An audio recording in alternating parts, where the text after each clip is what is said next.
And this evening I'll talk to you about worship. ಈ ಸಾಯಂಕಾಲ ನಾನು ನಿಮ್ಮೊಂದಿಗೆ ಆರಾಧನೆಯನ್ನು ಕುರಿತು ಮಾತನಾಡುತ್ತೇನೆ. And especially worship taken from the birth of Jesus Christ. ಮತ್ತು ಪ್ರತ್ಯೇಕವಾಗಿ ಯೇಸು ಕ್ರಿಸ್ತನ ಜನನದಿಂದ ಆರಿಸಲ್ಪಟ್ಟಿರುವಂತಹ ಒಂದು ಆರಾಧನೆ. How the wise men from the east came to worship Jesus.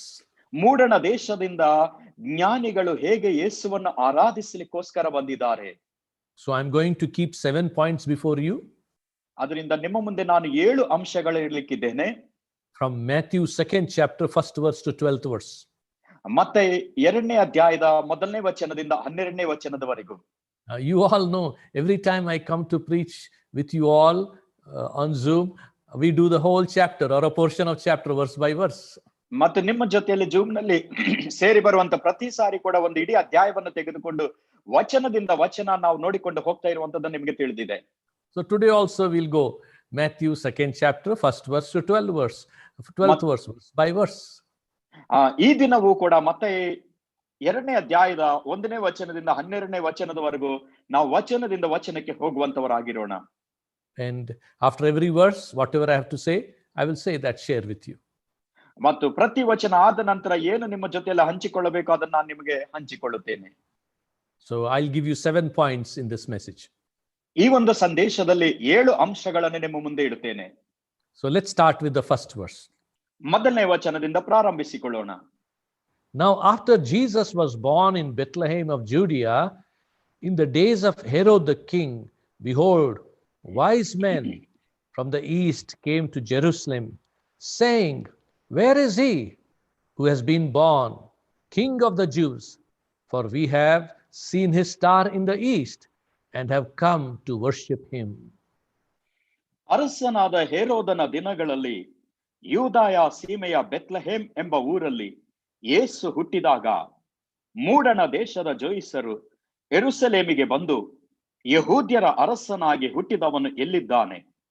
ಆತನನ್ನು ಸೂಚಿಸುವ ನಕ್ಷತ್ರವನ್ನು ನಾವು ಮೂಡಣ ದೇಶದಲ್ಲಿ ಕಂಡು ಆತನಿಗೆ ಅಡ್ಡ ಬೀಳುವುದಕ್ಕೆ ಬಂದೆವು ಅಂದರು. Yes. Point number 1. ಮೊಟ್ಟ ಮೊದಲನೇ ಅಂಶ, the wise men came all the way looking for Jesus just for one reason, to worship him. ಜ್ಞಾನಿಗಳು ಅಷ್ಟು ದೂರ ಪ್ರಯಾಣ ಮಾಡಿ ಅವರು ಬಂದಿರುವಂತದ್ದು ಯೇಸುವನ್ನು ಹುಡುಕುತ್ತಾ ಒಂದೇ ಒಂದು ಕಾರಣಕ್ಕಾಗಿ, ಆತನನ್ನು ಆರಾಧಿಸುವಂತದಕ್ಕಾಗಿ. They said, where is he who's born the King of the Jews? ಅವರು ಹೇಳಿದ್ದಾರೆ, ಯಹೂದ್ಯರ ಅರಸನಾಗಿ ಹುಟ್ಟಿದವನು ಎಲ್ಲಿದ್ದಾನೆ? We have seen his star in the east. ನಾವು ಮೂಡಣ ದೇಶದಲ್ಲಿ ಆತನ ನಕ್ಷತ್ರವನ್ನು ಕಂಡೆವು. And we have come to worship him. ಆತನನ್ನು ಆರಾಧಿಸುವುದಕ್ಕಾಗಿ ನಾವು ಬಂದಿದ್ದೆವು. Oh, in Kannada it is written very nicely. ಕನ್ನಡದಲ್ಲಿ ಬಹಳ ಸುಂದರವಾಗಿ ಬರೆಯಲ್ಪಟ್ಟಿದೆ. We have come to fall at his feet, right? ನಾವು ಆತನಿಗೆ ಅಡ್ಡ ಬೀಳುವುದಕ್ಕೆ ಬಂದೆವು ಅಂದರು. ಅಡ್ಡ ಬೀಳುವುದಕ್ಕೆ ಬಂದಿ. Wow, hallelujah. We have come to before him. ಆತನ ಪಾದಗಳಿಗೆ ಅಡ್ಡ ಬೀಳುವುದಕ್ಕೆ ಅವರು ಬಂದಿದ್ದಾರೆ. I want to ask you today. ಇವತ್ತು ನಾನು ನಿಮ್ಮನ್ನು ಕೇಳಲಿಕ್ಕೆ ಇಷ್ಟಪಡುತ್ತೇನೆ. Why do you come to Jesus every time? ಪ್ರತಿ ಸಾರಿ ಯಾಕೆ ನೀವು ಯೇಸುವಿನ ಹತ್ರ ಬರ್ತೀರಿ? Only to get something, isn't it? ಏನಾದರೂ ಪಡೆದುಕೊಳ್ಳಿಕ್ಕೋಸ್ಕರ ಅಷ್ಟೇ ಅಲ್ಲವೇ? Many people use Jesus. ಅನೇಕ ಜನ ಯೇಸುವನ್ನು ಉಪಯೋಗಿಸುತ್ತಾರೆ. No, they don't come to worship Jesus. ಆದರೆ ಆತನನ್ನು ಆರಾಧಿಸುವುದಕ್ಕೆ ಅವರು ಬರುವುದಿಲ್ಲ. He is worthy of our worship. ಆತನು ನಮ್ಮ ಆರಾಧನೆಗೆ ಯೋಗ್ಯನಾಗಿದ್ದಾನೆ. Our every coming to Jesus should be only for one reason. Oh, how I can worship him and fall at his feet. ನಾವು ಆತನ ಬಳಿಗೆ ಬರುವಂತ ಪ್ರತಿ ಒಂದು ಸಾರಿಯೂ ಕೂಡ ಹೇಗೆ ನಾನು ಆತನ ಬಳಿಗೆ ಬಂದು ಆತನ ಪಾದದ ಬಳಿಯಲ್ಲಿ ಆರಾಧಿಸಲಿ ಎನ್ನುವಂತದ್ದಾಗಿರಬೇಕು. Bible says, enter his gates with thanksgiving in your heart and his courts with praise. ಸತ್ಯವೇದ ಹೇಳ್ತದೆ, ನಿನ್ನ ಹೃದಯದೊಳಗೆ ಆತನ ಕಡೆಗೆ ಕೃತಜ್ಞತೆಯಿಂದ ಆತನ ಅಂಗಳದೊಳಗೂ ಆತನ ಸ್ತೋತ್ರದೊಂದಿಗೆ ಆತನ ಮಂದಿರದೊಳಗೂ ಪ್ರವೇಶಿಸಿರಿ. The entry that we make to God is through praise, thanksgiving, to worship him. ನಾವು ದೇವರ ಬಳಿಗೆ ಮಾಡಿಕೊಳ್ಳುವಂತ ಒಂದು ಪ್ರವೇಶವು ಆತನನ್ನು ಸ್ತುತಿಸುವಂತದಕ್ಕಾಗಿಯೂ ಮತ್ತು ಆತನನ್ನು ಆರಾಧಿಸುವಂತದಕ್ಕಾಗಿಯೂ. Once you know God is so great and he knows our need and he meets our need many times even before we ask, that all that is left is to worship him, and if at all we ask something, we ask for others.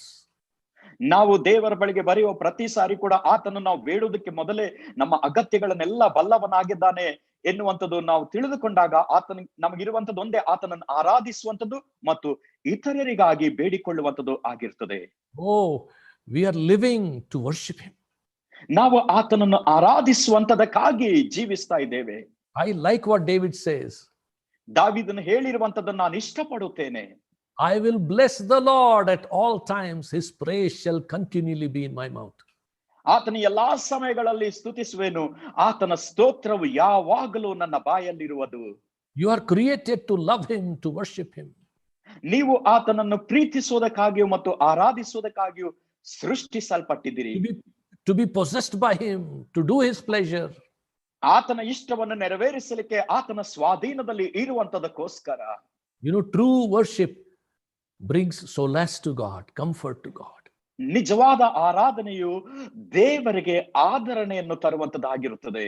You are created to comfort God. ನೀವು ದೇವರನ್ನು ಆದರಿಸುವಂತದಕ್ಕೋಸ್ಕರ, ಉಪಶಮನ ಕೊಡುವಂತದಕ್ಕೋಸ್ಕರ ಸೃಷ್ಟಿಸಲ್ಪಟ್ಟಿದ್ದೀರಿ. Just seeing your little children all the time around you, loving you and obeying you makes you so happy. ನಿಮ್ಮ ಚಿಕ್ಕ ಮಕ್ಕಳು ಯಾವಾಗಲೂ ನಿಮ್ಮ ಸುತ್ತಲಿದ್ದು ನಿಮ್ಮನ್ನು ಪ್ರೀತಿಸಿ ನಿಮ್ಮ ಜೊತೆಯಲ್ಲಿ ಇರುವಂತ ನಿಮ್ಮ ಸಂತೋಷಗೊಳ್ಳುವಂತೆ ಮಾಡುವಂತದ್ದಾಗಿರ್ತದೆ. Oh, God delights in us. ದೇವರು ನಮ್ಮಲ್ಲಿ ಆನಂದಿಸುವವನಾಗಿದ್ದಾನೆ. Remember, you have to come to him always to worship him, to give yourself to him. ನಿಮ್ಮನ್ನು ನೀವೇ ಆತನಿಗೆ ಒಪ್ಪಿಸಿ ಕೊಡುವಂತದಕ್ಕೋಸ್ಕರ ಯಾವಾಗಲೂ ಕೂಡ ಆತನ ಬಳಿಗೆ ಬರಬೇಕೆನ್ನುವಂಥದ್ದನ್ನು ನೀವು ನೆನಪಿನಲ್ಲಿ ಇಟ್ಟುಕೊಳ್ಳಿರಿ. So that is the first thing. ಅದು ಮೊದಲನೇ ಸಂಗತಿ ಆಗಿದೆ. Let me tell you the second thing in this message. ಈ ಒಂದು ಸಂದೇಶದಲ್ಲಿನ ಎರಡನೇ ಸಂಗತಿಯನ್ನು ನಿಮಗೆ ಹೇಳುತ್ತೇನೆ. The wise men said, ಜ್ಞಾನಿಗಳು ಪಂಡಿತರು ಹೇಳಿದ್ದಾರೆ, we have seen his star in the east. ನಾವು ಮೂಡಣ ದೇಶದಲ್ಲಿ ಆತನ ನಕ್ಷತ್ರವನ್ನು ಕಂಡೆವು. This star was leading them. This star was guiding them. ಈ ಒಂದು ನಕ್ಷತ್ರವು ಅವರನ್ನು ನಡೆಸಿಕೊಂಡು ಬರ್ತಾ ಇತ್ತು. You know, the star represented the Holy Spirit. It was the Holy Spirit guiding them, because Holy Spirit always guides, always leads. ನಕ್ಷತ್ರವು ಪವಿತ್ರಾತ್ಮನನ್ನು ಪ್ರತಿನಿಧಿಸುವಂತದ್ದಾಗಿದೆ. ಯಾಕಂದ್ರೆ ಪವಿತ್ರಾತ್ಮನು ಯಾವಾಗಲೂ ಕೂಡ ನಡೆಸಿಕೊಳ್ಳುವ ಆತನು, ಮಾರ್ಗದರ್ಶನ ಕೊಡುವ ಆತನು ಆಗಿರ್ತಾನೆ. So the most important thing needed in worship is the leading of the Holy Spirit. ಆರಾಧನೆಯಲ್ಲಿ ಬಹಳ ಅಗತ್ಯವಾಗಿರುವಂತಹ ಸಂಗತಿ ಏನಂದ್ರೆ ಪವಿತ್ರಾತ್ಮನ ನಡೆಸುವಿಕೆಯು. You must be led by the Spirit. You must worship him in spirit. ನೀವು ಆತ್ಮನಿಂದ ನಡೆಸಲ್ಪಡಬೇಕು ಮತ್ತು ಆತ್ಮದಲ್ಲಿ ನೀವು ಆರಾಧಿಸುವಂತವರಾಗಬೇಕು. Lot of places, lot of worship is based on professionalism, talent, perfection, and no leading of the Holy Spirit. ಅನೇಕ ಸ್ಥಳಗಳಲ್ಲಿ ಆರಾಧನೆಯನ್ನು ನಾವು ಗಮನಿಸುವಾಗ ಒಂದು ತಲಾಂತಿನಿಂದಲೂ ಮತ್ತು ಒಂದು ಪರಿಪೂರ್ಣತೆ ಎನ್ನುವಂಥದ್ದು ತುಂಬಿರುತ್ತದೆ ಹೊರತು ಪವಿತ್ರಾತ್ಮನ ನಡೆಸುವಿಕೆ ಎನ್ನುವಂಥದ್ದು ಇರುವುದಿಲ್ಲ. And in some places it's led by tradition. It's traditional worship. ಮತ್ತು ಕೆಲವು ಸ್ಥಳಗಳಲ್ಲಿ ಅದು ಸಂಪ್ರದಾಯದಿಂದ ನಡೆಸಲ್ಪಡುವಂತದ್ದಾಗಿರುತ್ತದೆ, ಸಾಂಪ್ರದಾಯಿಕವಾಗಿ ನಡೆಯುವಂತದ್ದಾಗಿರುತ್ತದೆ. True worship is done by the leading of the Holy Spirit. ನಿಜವಾದ ಆರಾಧನೆಯು ಪವಿತ್ರಾತ್ಮನ ನಡೆಸಲ್ಪಡುವಿಕೆಯಿಂದ ಆಗುವಂತದ್ದಾಗಿದೆ. Because only the Holy Spirit knows which song has to be sung, what words have to be used. It's only the Holy Spirit who leads us to God. ಯಾಕಂದ್ರೆ ಪವಿತ್ರಾತ್ಮನ ಮಾತ್ರ ನಡೆಸುವಾಗ ಯಾವ ಹಾಡು ಆಡಬೇಕು, ಯಾವ ಪದಗಳನ್ನು ಉಪಯೋಗಿಸಬೇಕು ಎನ್ನುವಂಥದ್ದು ನಮಗೆ ತಿಳಿದು ಬರುವಂತದ್ದಾಗಿರುತ್ತದೆ. We need to learn to train, and we need to train ourselves to be led by the Spirit while thanking the Lord, worshiping the Lord, using the right words before the King. ನಾವು ಆರಾಧಿಸುವಾಗ ಅರಸನ ಮುಂದೆ ಸರಿಯಾದ ಪದಗಳನ್ನು ಉಪಯೋಗಿಸುವಂತದಕ್ಕೋಸ್ಕರ ಪವಿತ್ರಾತ್ಮನಿಂದ ನಾವು ನಡೆಸಲ್ಪಡುವಂತವರಾಗಬೇಕು. The way we talk, the way we stand, the way we bow, everything should be controlled by the Holy Spirit. ನಾವು ಮಾತನಾಡುವಂತ ರೀತಿ, ನಾವು ನಿಂತುಕೊಳ್ಳುವಂತ ರೀತಿ, ನಾವು ಬಾಗುವಂತ ರೀತಿ ಎಲ್ಲವೂ ಕೂಡ ಪವಿತ್ರಾತ್ಮನಿಂದ ನಡೆಸಲ್ಪಡುವಂತದ್ದಾಗಬೇಕು. The star was guiding them. Holy Spirit was leading them to Jesus. ನಕ್ಷತ್ರವು ಪವಿತ್ರಾತ್ಮನು ಅವರನ್ನು ಯೇಸುವಿನ ಬಳಿಗೆ ನಡೆಸುತ್ತಿದ್ದನು. Now let's read further and we'll see the third thing. ನಾವು ಮುಂದಕ್ಕೆ ಓದಿಕೊಂಡು ಮೂರನೇ ಸಂಗತಿಯನ್ನು ನೋಡಿಕೊಳ್ಳೋಣ. If you read the third, fourth verse, ನೀವು 3-4 ವಚನಗಳನ್ನು ಓದಿಕೊಳ್ಳುವುದಾದರೆ it says, ಅದು ಹೇಳ್ತದೆ, they came to King Herod. ಅವರು ಅರಸನಾದ ಹೆರೋದನ ಬಳಿಗೆ ಬಂದರು. Yes, they came to Jerusalem. ಅವರು ಯೆರೂಸಲೇಮಿಗೆ ಬಂದಿದ್ದಾರೆ. You know, the star was leading them beyond Jerusalem to Bethlehem. ನಕ್ಷತ್ರವು ಅವರನ್ನು ಯೆರೂಸಲೇಮನ್ನು ದಾಟಿಕೊಂಡು ಬೆತ್ಲೆಹೇಮನ ಬಳಿಗೆ ನಡೆಸ್ತಾ ಇತ್ತು. But they stopped in Jerusalem. ಆದರೆ ಅವರು ಯೆರೂಸಲೇಮಿನಲ್ಲಿ ನಿಂತುಕೊಂಡು ಬಿಟ್ಟಿದ್ದಾರೆ. Instead of following the leading of the Holy Spirit, they started following the reasoning of their mind. ಅವರು ಪವಿತ್ರಾತ್ಮನ ನಡೆಸುವಿಕೆಯನ್ನು ಅನುಸರಿಸುವುದಕ್ಕೆ ಬದಲಾಗಿ ಅವರ ಮನಸ್ಸಿನ ಒಂದು ವಿವೇಕವನ್ನು ಅನುಸರಿಸಲಿಕ್ಕೆ, ತರ್ಕವನ್ನು ಅನುಸರಿಸಲಿಕ್ಕೆ ಪ್ರಾರಂಭಿಸಿದರು. Oh, Jerusalem is the capital city. ಓ ಯೆರೂಸಲೇಮ್ ರಾಜಧಾನಿ ಪಟ್ಟಣವಾಗಿದೆ. Oh, Jesus must be born in the palace. ಯೇಸು ಅರಮನೆಯಲ್ಲಿ ಜನಿಸಬೇಕಾಗಿದೆ. So they went to Jerusalem. ಅವರು ಯೆರೂಸಲೇಮಿಗೆ ಹೋಗಿದ್ದಾರೆ. And they asked, where is he who is born the king of the Jews? ಅವರು ಕೇಳಿದ್ದಾರೆ, ಯಹೂದ್ಯರ ಅರಸನಾಗಿ ಜನಿಸಿದವನು ಎಲ್ಲಿದ್ದಾನೆ? Herod got the news. ಹೆರೋದನಿಗೆ ಸಮಾಚಾರ ತಲುಪಿತು. Bible says Herod was troubled, whole Jerusalem was troubled. ಸತ್ಯವೇದ ಹೇಳ್ತದೆ, ಹೆರೋದನಿಗೆ ಕಳವಳ ಉಂಟಾಯಿತು, ಇಡೀ ಯೆರೂಸಲೇಮಿಗೆ ಕಳವಳ ಉಂಟಾಯಿತು. Jesus coming should make people happy, but these people are troubled. ಯೇಸು ಬರುವಂತದ್ದು ಜನರಿಗೆ ಸಂತೋಷ ತರಬೇಕಾಯ್ತು, ಆದ್ರೆ ಈ ಜನರಿಗೆ ಕಳವಳ ಉಂಟಾಯಿತು. Yeah, it's for many Christians, many churches, Jesus' presence will trouble them. ಅನೇಕ ಸಭೆಗಳವರಿಗೆ, ಕ್ರೈಸ್ತರಿಗೆ ಯೇಸುವಿನ ಪ್ರಸನ್ನತೆಯು ಕಳವಳವನ್ನು ಉಂಟು ಮಾಡುತ್ತದೆ. So they want everything except Jesus. They can't handle Jesus. ಅವರಿಗೆ ಯೇಸು ಹೊರತಾಗಿ ಎಲ್ಲ ಬೇಕಾಗಿದೆ, ಆದ್ರೆ ಯೇಸು ಬಂದ್ರೆ ಮಾತ್ರ ಅವ್ರ ನಿಯಂತ್ರಣದಲ್ಲಿ ಇಟ್ಟುಕೊಳ್ಳಿಕ್ಕೆ ಆಗುದಿಲ್ಲ. If Jesus comes, they'll all get troubled. ಯೇಸು ಅಂದ್ರೆ ಅವರೆಲ್ಲರಿಗೆ ತೊಂದರೆ ಉಂಟಾಗುತ್ತದೆ. So whole Jerusalem got troubled. ಇಡೀ ಯೆರೂಸಲೇಮಿಗೆ ತೊಂದರೆ, ಕಳವಳ ಉಂಟಾಯಿತು. What did Herod do? ಹೆರೋದನೇನು ಮಾಡಿದಾನೆ? He called all the chief priests and the scribes and said, find out where Christ has to be born. ಎಲ್ಲ ಮಹಾಯಾಜಕರುಗಳನ್ನು ಮತ್ತು ಶಾಸ್ತ್ರಿಗಳನ್ನು ಕರೆದಿದ್ದಾನೆ. ಕ್ರಿಸ್ತನು ಎಲ್ಲಿ ಜನಿಸಬೇಕೆಂಬುದಾಗಿ ಕಂಡುಕೊಳ್ಳಿರಿ, ಹುಡುಕಿರಿ. They said, the prophets have said that Jesus will be born in Bethlehem. ಅವರು ಹೇಳಿದ್ದಾರೆ, ಪ್ರವಾದಿಗಳು ಹೇಳಿದ್ದಾರೆ, ಯೇಸು ಯೆರೂಸಲೇಮಿನಲ್ಲಿ ಜನಿಸುತ್ತಾನೆ ಎಂದು. And you know the prophecy that they read. ಮತ್ತು ಅವರು ಓದಿರುವಂತ ಪ್ರವಾದನೆ ನಿಮಗೆ ಗೊತ್ತಿದೆ. They said, the scripture says. ಅವರು ಹೇಳ್ತಾರೆ, ವಾಕ್ಯ ಹೀಗೆ ಹೇಳ್ತಾ ಇದೆ. The prophets have said. ಪ್ರವಾದಿಗಳು ಹೇಳಿದ್ದಾರೆ, In Jerusalem he'll be born. ಯೆರೂಸಲೇಮಿನಲ್ಲಿ ಆತನು ಜನಿಸುತ್ತಾನೆ. Sorry, in Bethlehem he'll be born. ಬೆತ್ಲೆಹೇಮಿನಲ್ಲಿ ಆತನು ಜನಿಸುತ್ತಾನೆ. They saw the scriptures. ಅವರು ಶಾಸ್ತ್ರಗಳಲ್ಲಿ ನೋಡಿದ್ದಾರೆ. You know what I see here? ಇಲ್ಲಿ ಏನ್ ನಾನು ನೋಡ್ತಾ ಇದ್ದೇನೋ ಗೊತ್ತಾ? These wise men had the Spirit leading them. ಈ ಪಂಡಿತರಿಗೆ, ಜೋಯಿಷ್ಯರಿಗೆ ಆತ್ಮ ನಡೆಸಲ್ಪಡಬೇಕಿತ್ತು. But their mind came in between. ಆದ್ರೆ ಅವರ ಮನಸ್ಸು ಅವರಿಗೆ ಅಡ್ಡಿಯಾಗಿ ಬಂತು. At that time, the scriptures had to come to lead them. ಆ ಸಮಯದಲ್ಲಿ ಅವರಿಗೆ ಶಾಸ್ತ್ರಗಳು, ವಾಕ್ಯಗಳು ಬರಬೇಕಾಯ್ತು ಅವರನ್ನು ನಡೆಸಿಕೊಂಡು ಹೋಗ್ಲಿಕ್ಕೆ. The scripture had to come to correct them. ಅವರನ್ನು ತಿದ್ದಲಿಕ್ಕೋಸ್ಕರ ವಾಕ್ಯ ಬರಬೇಕಾಯಿತು. The scripture had to set right their course. ಆ ವಾಕ್ಯಗಳು ಅವರ ದಾರಿಯನ್ನು ಕ್ರಮಪಡಿಸಬೇಕಾಯಿತು. So just leading of the Holy Spirit alone is not sufficient in worship. You also need the leading of the scriptures in worship. ಆರಾಧನೆಯಲ್ಲಿ ಪವಿತ್ರಾತ್ಮನ ನಡೆಸುವಿಕೆ ಅಷ್ಟೇ ಸಾಕಾಗುವುದಿಲ್ಲ, ದೇವರ ವಾಕ್ಯದ ನಡೆಸುವಿಕೆಯು ಕೂಡ ನಮಗೆ ಅಗತ್ಯವಾಗಿದೆ. So it's a combination of the Spirit of God and Word of God together leading you to worship God. ನಾವು ದೇವರ ಆತ್ಮನು ಮತ್ತು ದೇವರ ವಾಕ್ಯವು ಎರಡು ಒಟ್ಟಾಗಿ ದೇವರನ್ನು ಆರಾಧಿಸುವಂತದಕ್ಕೆ ನಡೆಸುವಂತದಾಗಬೇಕು. You see Trinity here. ಇಲ್ಲಿ ನಾವು ತ್ರಯೇಕತ್ವವನ್ನು ನೋಡುವಂತವರಾಗಿರುತ್ತೇವೆ. Spirit of God, ದೇವರ ಆತ್ಮನು, Holy Spirit. ಪವಿತ್ರಾತ್ಮನು, Word of God, Jesus Christ. ದೇವರ ವಾಕ್ಯ, ಯೇಸು ಕ್ರಿಸ್ತನು. Together leading you to the Father. ಒಟ್ಟಾಗಿ ಅದು ನಮ್ಮನ್ನು ತಂದೆಯ ಬಳಿಗೆ ನಡೆಸುವಂತದಾಗಿರುತ್ತದೆ. Some people, they only want the Spirit's leading. ಕೆಲವು ಜನರಿಗೆ ಕೇವಲ ಆತ್ಮನ ನಡೆಸುವಿಕೆ ಬೇಕು. No Word of God. ದೇವರ ವಾಕ್ಯವಿಲ್ಲ. Some people only Word of God, no Spirit of God. ಕೆಲವು ಜನರಿಗೆ ಕೇವಲ ದೇವರ ವಾಕ್ಯ, ದೇವರ ಆತ್ಮನಿಲ್ಲ. We need both. ನಮಗೆ ಎರಡೂ ಕೂಡ ಬೇಕು. You need the Holy Spirit. ಪವಿತ್ರಾತ್ಮ ನಿಮಗೆ ಬೇಕು. You need the Word of God. ದೇವರ ವಾಕ್ಯ ನಿಮಗೆ ಬೇಕು. Then you'll not make mistakes. ಆಗ ನೀವು ತಪ್ಪುಗಳು ಮಾಡೋದಿಲ್ಲ. Then you'll be led in worship. ಆಗ ನೀವು ಆರಾಧನೆಯಲ್ಲಿ ನಡೆಸಲ್ಪಡುವಂತವರಾಗ್ತೀರಿ. Holy Spirit and the scriptures.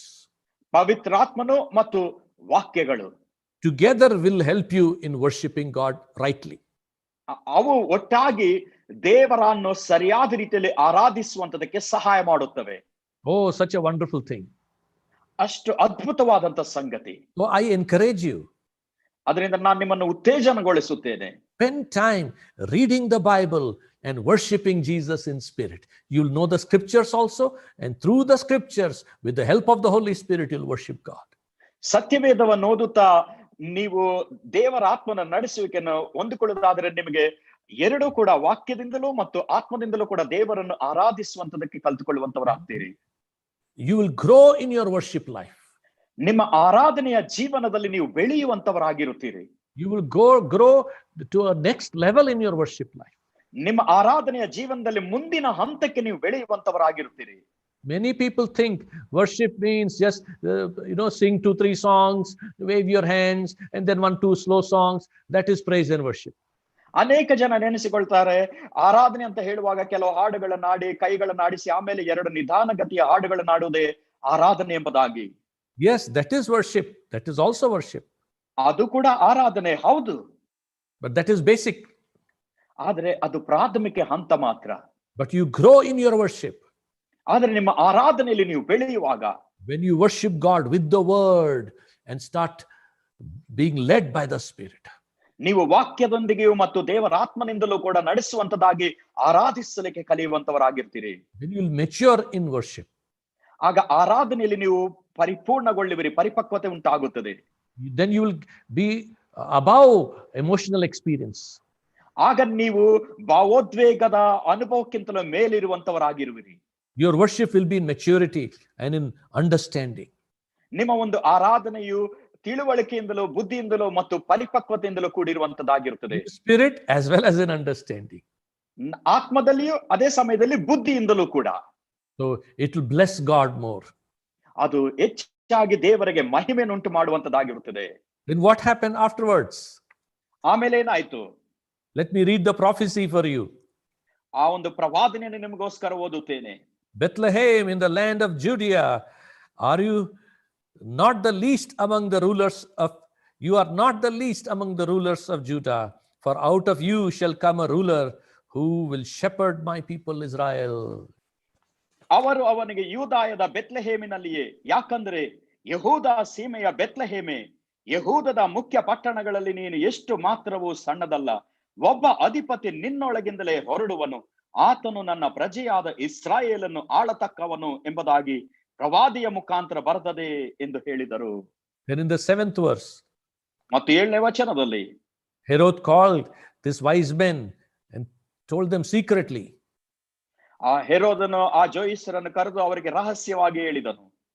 He said, you go and find out where the child is. ಆ ಕೂಸು ಎಲ್ಲಿದೆ ಎಂಬುದಾಗಿ ತಿಳಿದುಕೊಳ್ಳ್ರಿ. And then you come and tell me. ಅದು ಸಿಕ್ಕಿದ ಮೇಲೆ ಬಂದು ನನಗೆ ಹೇಳ್ರಿ. Why? ಯಾಕೆ?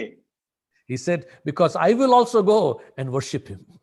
ಯಾಕಂದ್ರೆ ನಾನು ಕೂಡ ಹೋಗಿ ಆತನಿಗೆ ಅಡ್ಡ ಬೀಳಬೇಕು, ಆರಾಧಿಸಬೇಕೆಂಬುದಾಗಿ. Really, Herod? ನಿಜವಾಗಿಯೂ ಹೆರೋದನೇ? You really wanted to worship Jesus? ನೀ ನಿಜವಾಗಿಯೂ ಯೇಸುವನ್ನು ಆರಾಧಿಸಬೇಕೆಂದಿದ್ದೀಯಾ? Or you wanted to kill Jesus? ಇಲ್ಲದಿದ್ದರೆ ನೀನು ಯೇಸುವನ್ನು ಸಾಯಿಸಬೇಕೆಂದಿದ್ದೀಯಾ?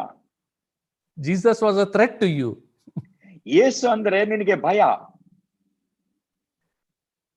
All that he was speaking was lies. ಆತನ ಮಾತನಾಡುವಂತದೆಲ್ಲವೂ ಕೂಡ ಸುಳ್ಳುಗಳೇ. But he was pretending that he would worship Jesus.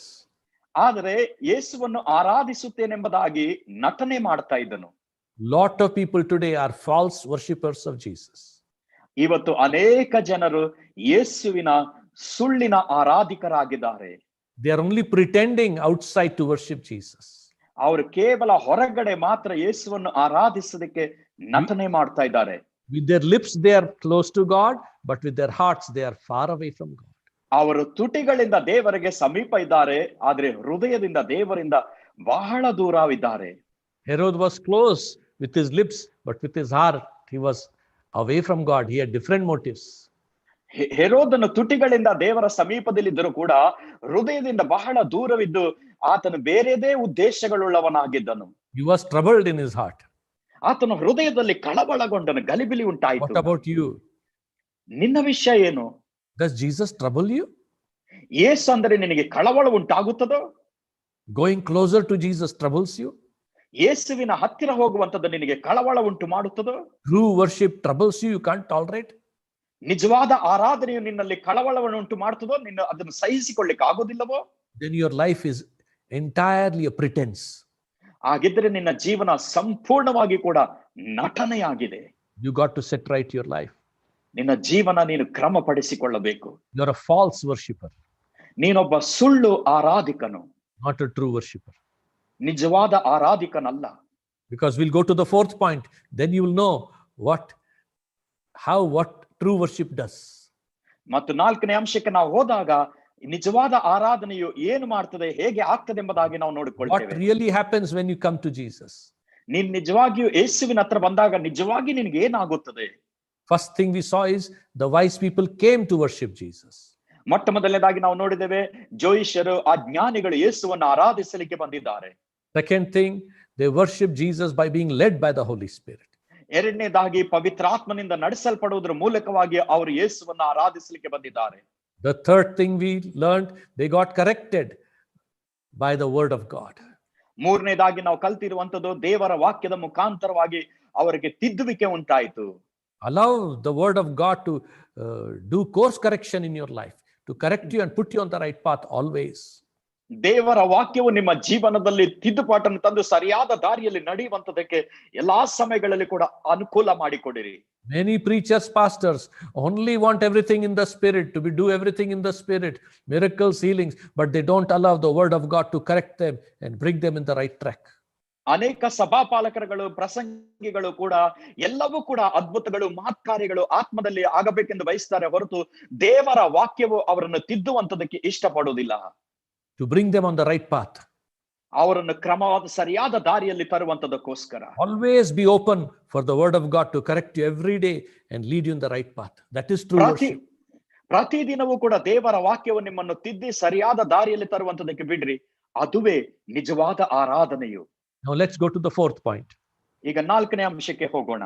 When these wise men departed from the king, ಆ ಜ್ಞಾನಿಗಳು ಅರಸನನ್ನು ಬಿಟ್ಟು ಹೋದಾಗ, in the 9th verse, 9ನೇ ವಚನದಲ್ಲಿ ನಾವು ನೋಡುತ್ತೇವೆ, behold, the star which they had seen in the east went before them again. ಅವರು ಮೂಡಣ ದೇಶದಲ್ಲಿ ಕಂಡ ನಕ್ಷತ್ರವು ತಿರುಗಿ ಅವರ ಮುಂದೆ ಹೋಗಲಿಕ್ಕೆ ಪ್ರಾರಂಭಿಸಿತು. Once with the word of God, now they are following the leading of the Holy Spirit. ಈಗ ಅವರು ದೇವರ ವಾಕ್ಯವೂ ಸಿಕ್ಕಿ ಮತ್ತು ಆತ್ಮನ ನಡೆಸುವಿಕೆಯನ್ನು ಕೂಡ ಅನುಸರಿಸುವಂತವರಾಗಿದ್ದಾರೆ.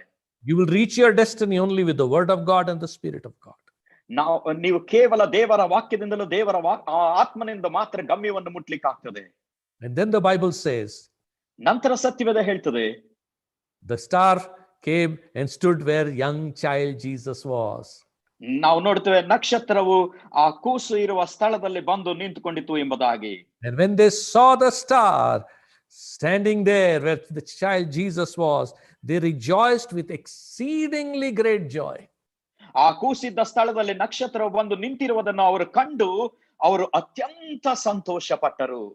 The fourth thing that will happen, ನಾಲ್ಕನೇದಾಗಿ ನಡೆಯುವಂತ ಒಂದು ಸಂಗತಿಯು, in true worship there'll be exceeding joy. ನಿಜವಾದ ಆರಾಧನೆಯಲ್ಲಿ ಅತ್ಯಂತ ಸಂತೋಷ ಉಂಟಾಗುತ್ತದೆ. Why? ಯಾಕೆ? Because Jesus is there. ಯಾಕಂದ್ರೆ ಯೇಸು ಅಲ್ಲಿದ್ದಾನೆ. Yes, in the presence of the Lord is fullness of joy. ದೇವರ ಸಮ್ಮುಖದೊಳಗೆ ಪರಿಪೂರ್ಣ ಸಂತೋಷವಿದೆ. Oh, every worshipper is a very joyful worshipper, child of God. ಪ್ರತಿಯೊಬ್ಬ ಆರಾಧಿಕನು, ದೇವರ ಮಗುವು ಕೂಡ ಸಂತೋಷದಿಂದ ಕೂಡಿರುವಂತ ಆರಾಧಿಕನಾಗಿರ್ತಾನೆ. If you are really worshiping God, your heart will overflow with thanksgiving, overflow with joy. ನೀನ್ ನಿಜವಾಗಿಯೂ ದೇವರನ್ನು ಆರಾಧಿಸ್ತಿರುವುದಾದ್ರೆ ನಿನ್ನ ಹೃದಯವು ಕೃತಜ್ಞತಾ ಸ್ತುತಿಯಿಂದಲೂ ಮತ್ತು ಸಂತೋಷದಿಂದಲೂ ಕೂಡ ತುಂಬಿ ಹೊರಸೂಸುವಂತದ್ದಾಗಿರುತ್ತದೆ. Because worship with the word and spirit leads you to the person of Jesus. ಯಾಕಂದ್ರೆ ಆರಾಧನೆಯು ಆತ್ಮ ವಾಕ್ಯದೊಂದಿಗೆ ನಿಮ್ಮನ್ನು ವ್ಯಕ್ತಿಯಾಗಿರುವಂತ ಯೇಸುವಿನ ಬಳಿಗೆ ನಡೆಸುವಂತದ್ದಾಗಿರುತ್ತದೆ. Oh, these wise men were so happy. ಈ ಜ್ಞಾನಿಗಳಿಗೆ ಬಹಳ ಸಂತೋಷ ಉಂಟಾಯಿತು. That is worship. ಅದು ಆರಾಧನೆ. Is your worship making your heart joyful? ನಿನ್ನ ಒಂದು ಆರಾಧನೆಯು ನಿನ್ನ ಹೃದಯವು ಸಂತೋಷಭರಿತವಾಗುವಂತೆ ಮಾಡ್ತಾ ಇದೆಯೋ? When they came into the house, they saw the child with his mother and fell down and worshipped him. ಅವರು ಆ ಮನೆಯೊಳಕ್ಕೆ ಹೋಗಿ ಆ ಕೂಸನ್ನು ಅದರ ತಾಯಿಯಾದ ಮರಿಯಳ ಬಳಿಯಲ್ಲಿ ಕಂಡು ಅದಕ್ಕೆ ಸಾಷ್ಟಾಂಗ ನಮಸ್ಕಾರ ಮಾಡಿದರು. Oh, they came where Jesus was. ಅವರು ಯೇಸು ಎಲ್ಲಿದ್ದಾನೋ ಅಲ್ಲಿಗೆ ಬಂದಿದ್ದಾರೆ. And what did they see? ಅವರೇನ್ ನೋಡಿದ್ದಾರೆ? They saw the little child.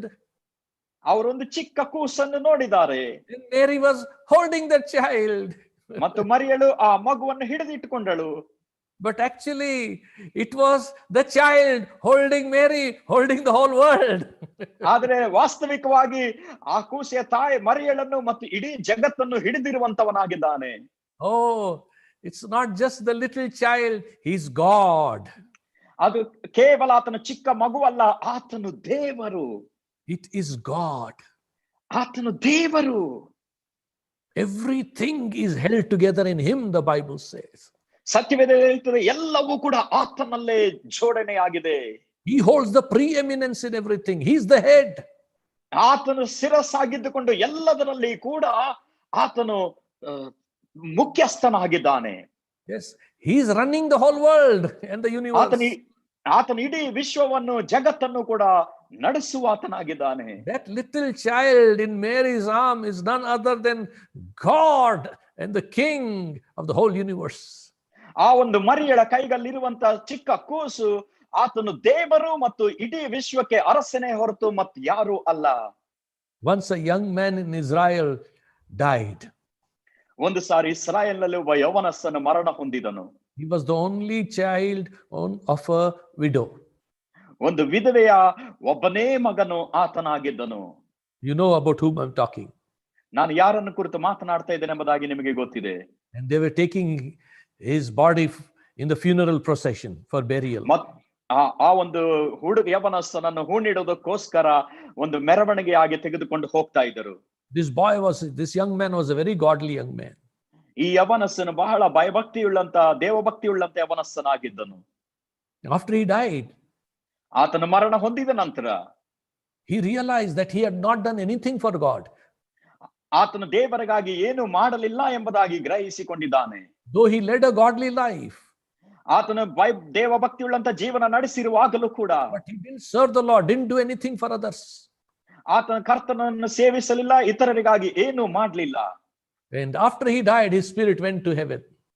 ಆತನ ಮರಣ ಹೊಂದಿದ ನಂತರ ಆತನ ಆತ್ಮವು ಪರಲೋಕಕ್ಕೆ ಏರಿ ಹೋಯಿತು. He saw God sitting on the throne. ಆತನು ದೇವರನ್ನು ಸಿಂಹಾಸನದ ಮೇಲೆ ಆಸೀನನಾಗಿರುವಂತದನ್ನು ಕಂಡಿದ್ದಾನೆ. And he said, God, give me one more chance. I didn't do anything for you. ಆತನು ಹೇಳಿದಾನೆ, ದೇವರೇ ಇನ್ನೊಂದು ಅವಕಾಶ ಕೊಡು, ನಾನು ನಿನಗೋಸ್ಕರ ಏನು ಮಾಡಲಿಲ್ಲ. I didn't serve you. ನಾನು ನಿನ್ನ ಸೇವೆ ಮಾಡಲಿಲ್ಲ. I led a godly life. ನಾನು ದೇವಭಕ್ತಿಯುಳ್ಳ ಜೀವನ ಜೀವಿಸಿದ್ದೇನೆ. But I didn't do anything for others. ಆದ್ರೆ ಇತರರಿಗಾಗಿ ನಾನು ಏನು ಮಾಡಲಿಲ್ಲ. Please give me one more chance. ದಯವಿಟ್ಟು ನನಗೆ ಇನ್ನೊಂದು ಅವಕಾಶ ಕೊಡು. And God from the throne replied, go back. ಮತ್ತು ದೇವರು ಸಿಂಹಾಸನದಿಂದ ಉತ್ತರ ಕೊಟ್ಟಿದ್ದಾನೆ, ಹಿಂತಿರುಗಿ ಹೋಗು. Go back. ತಿರುಗಿ ಹೋಗು. And suddenly he came back.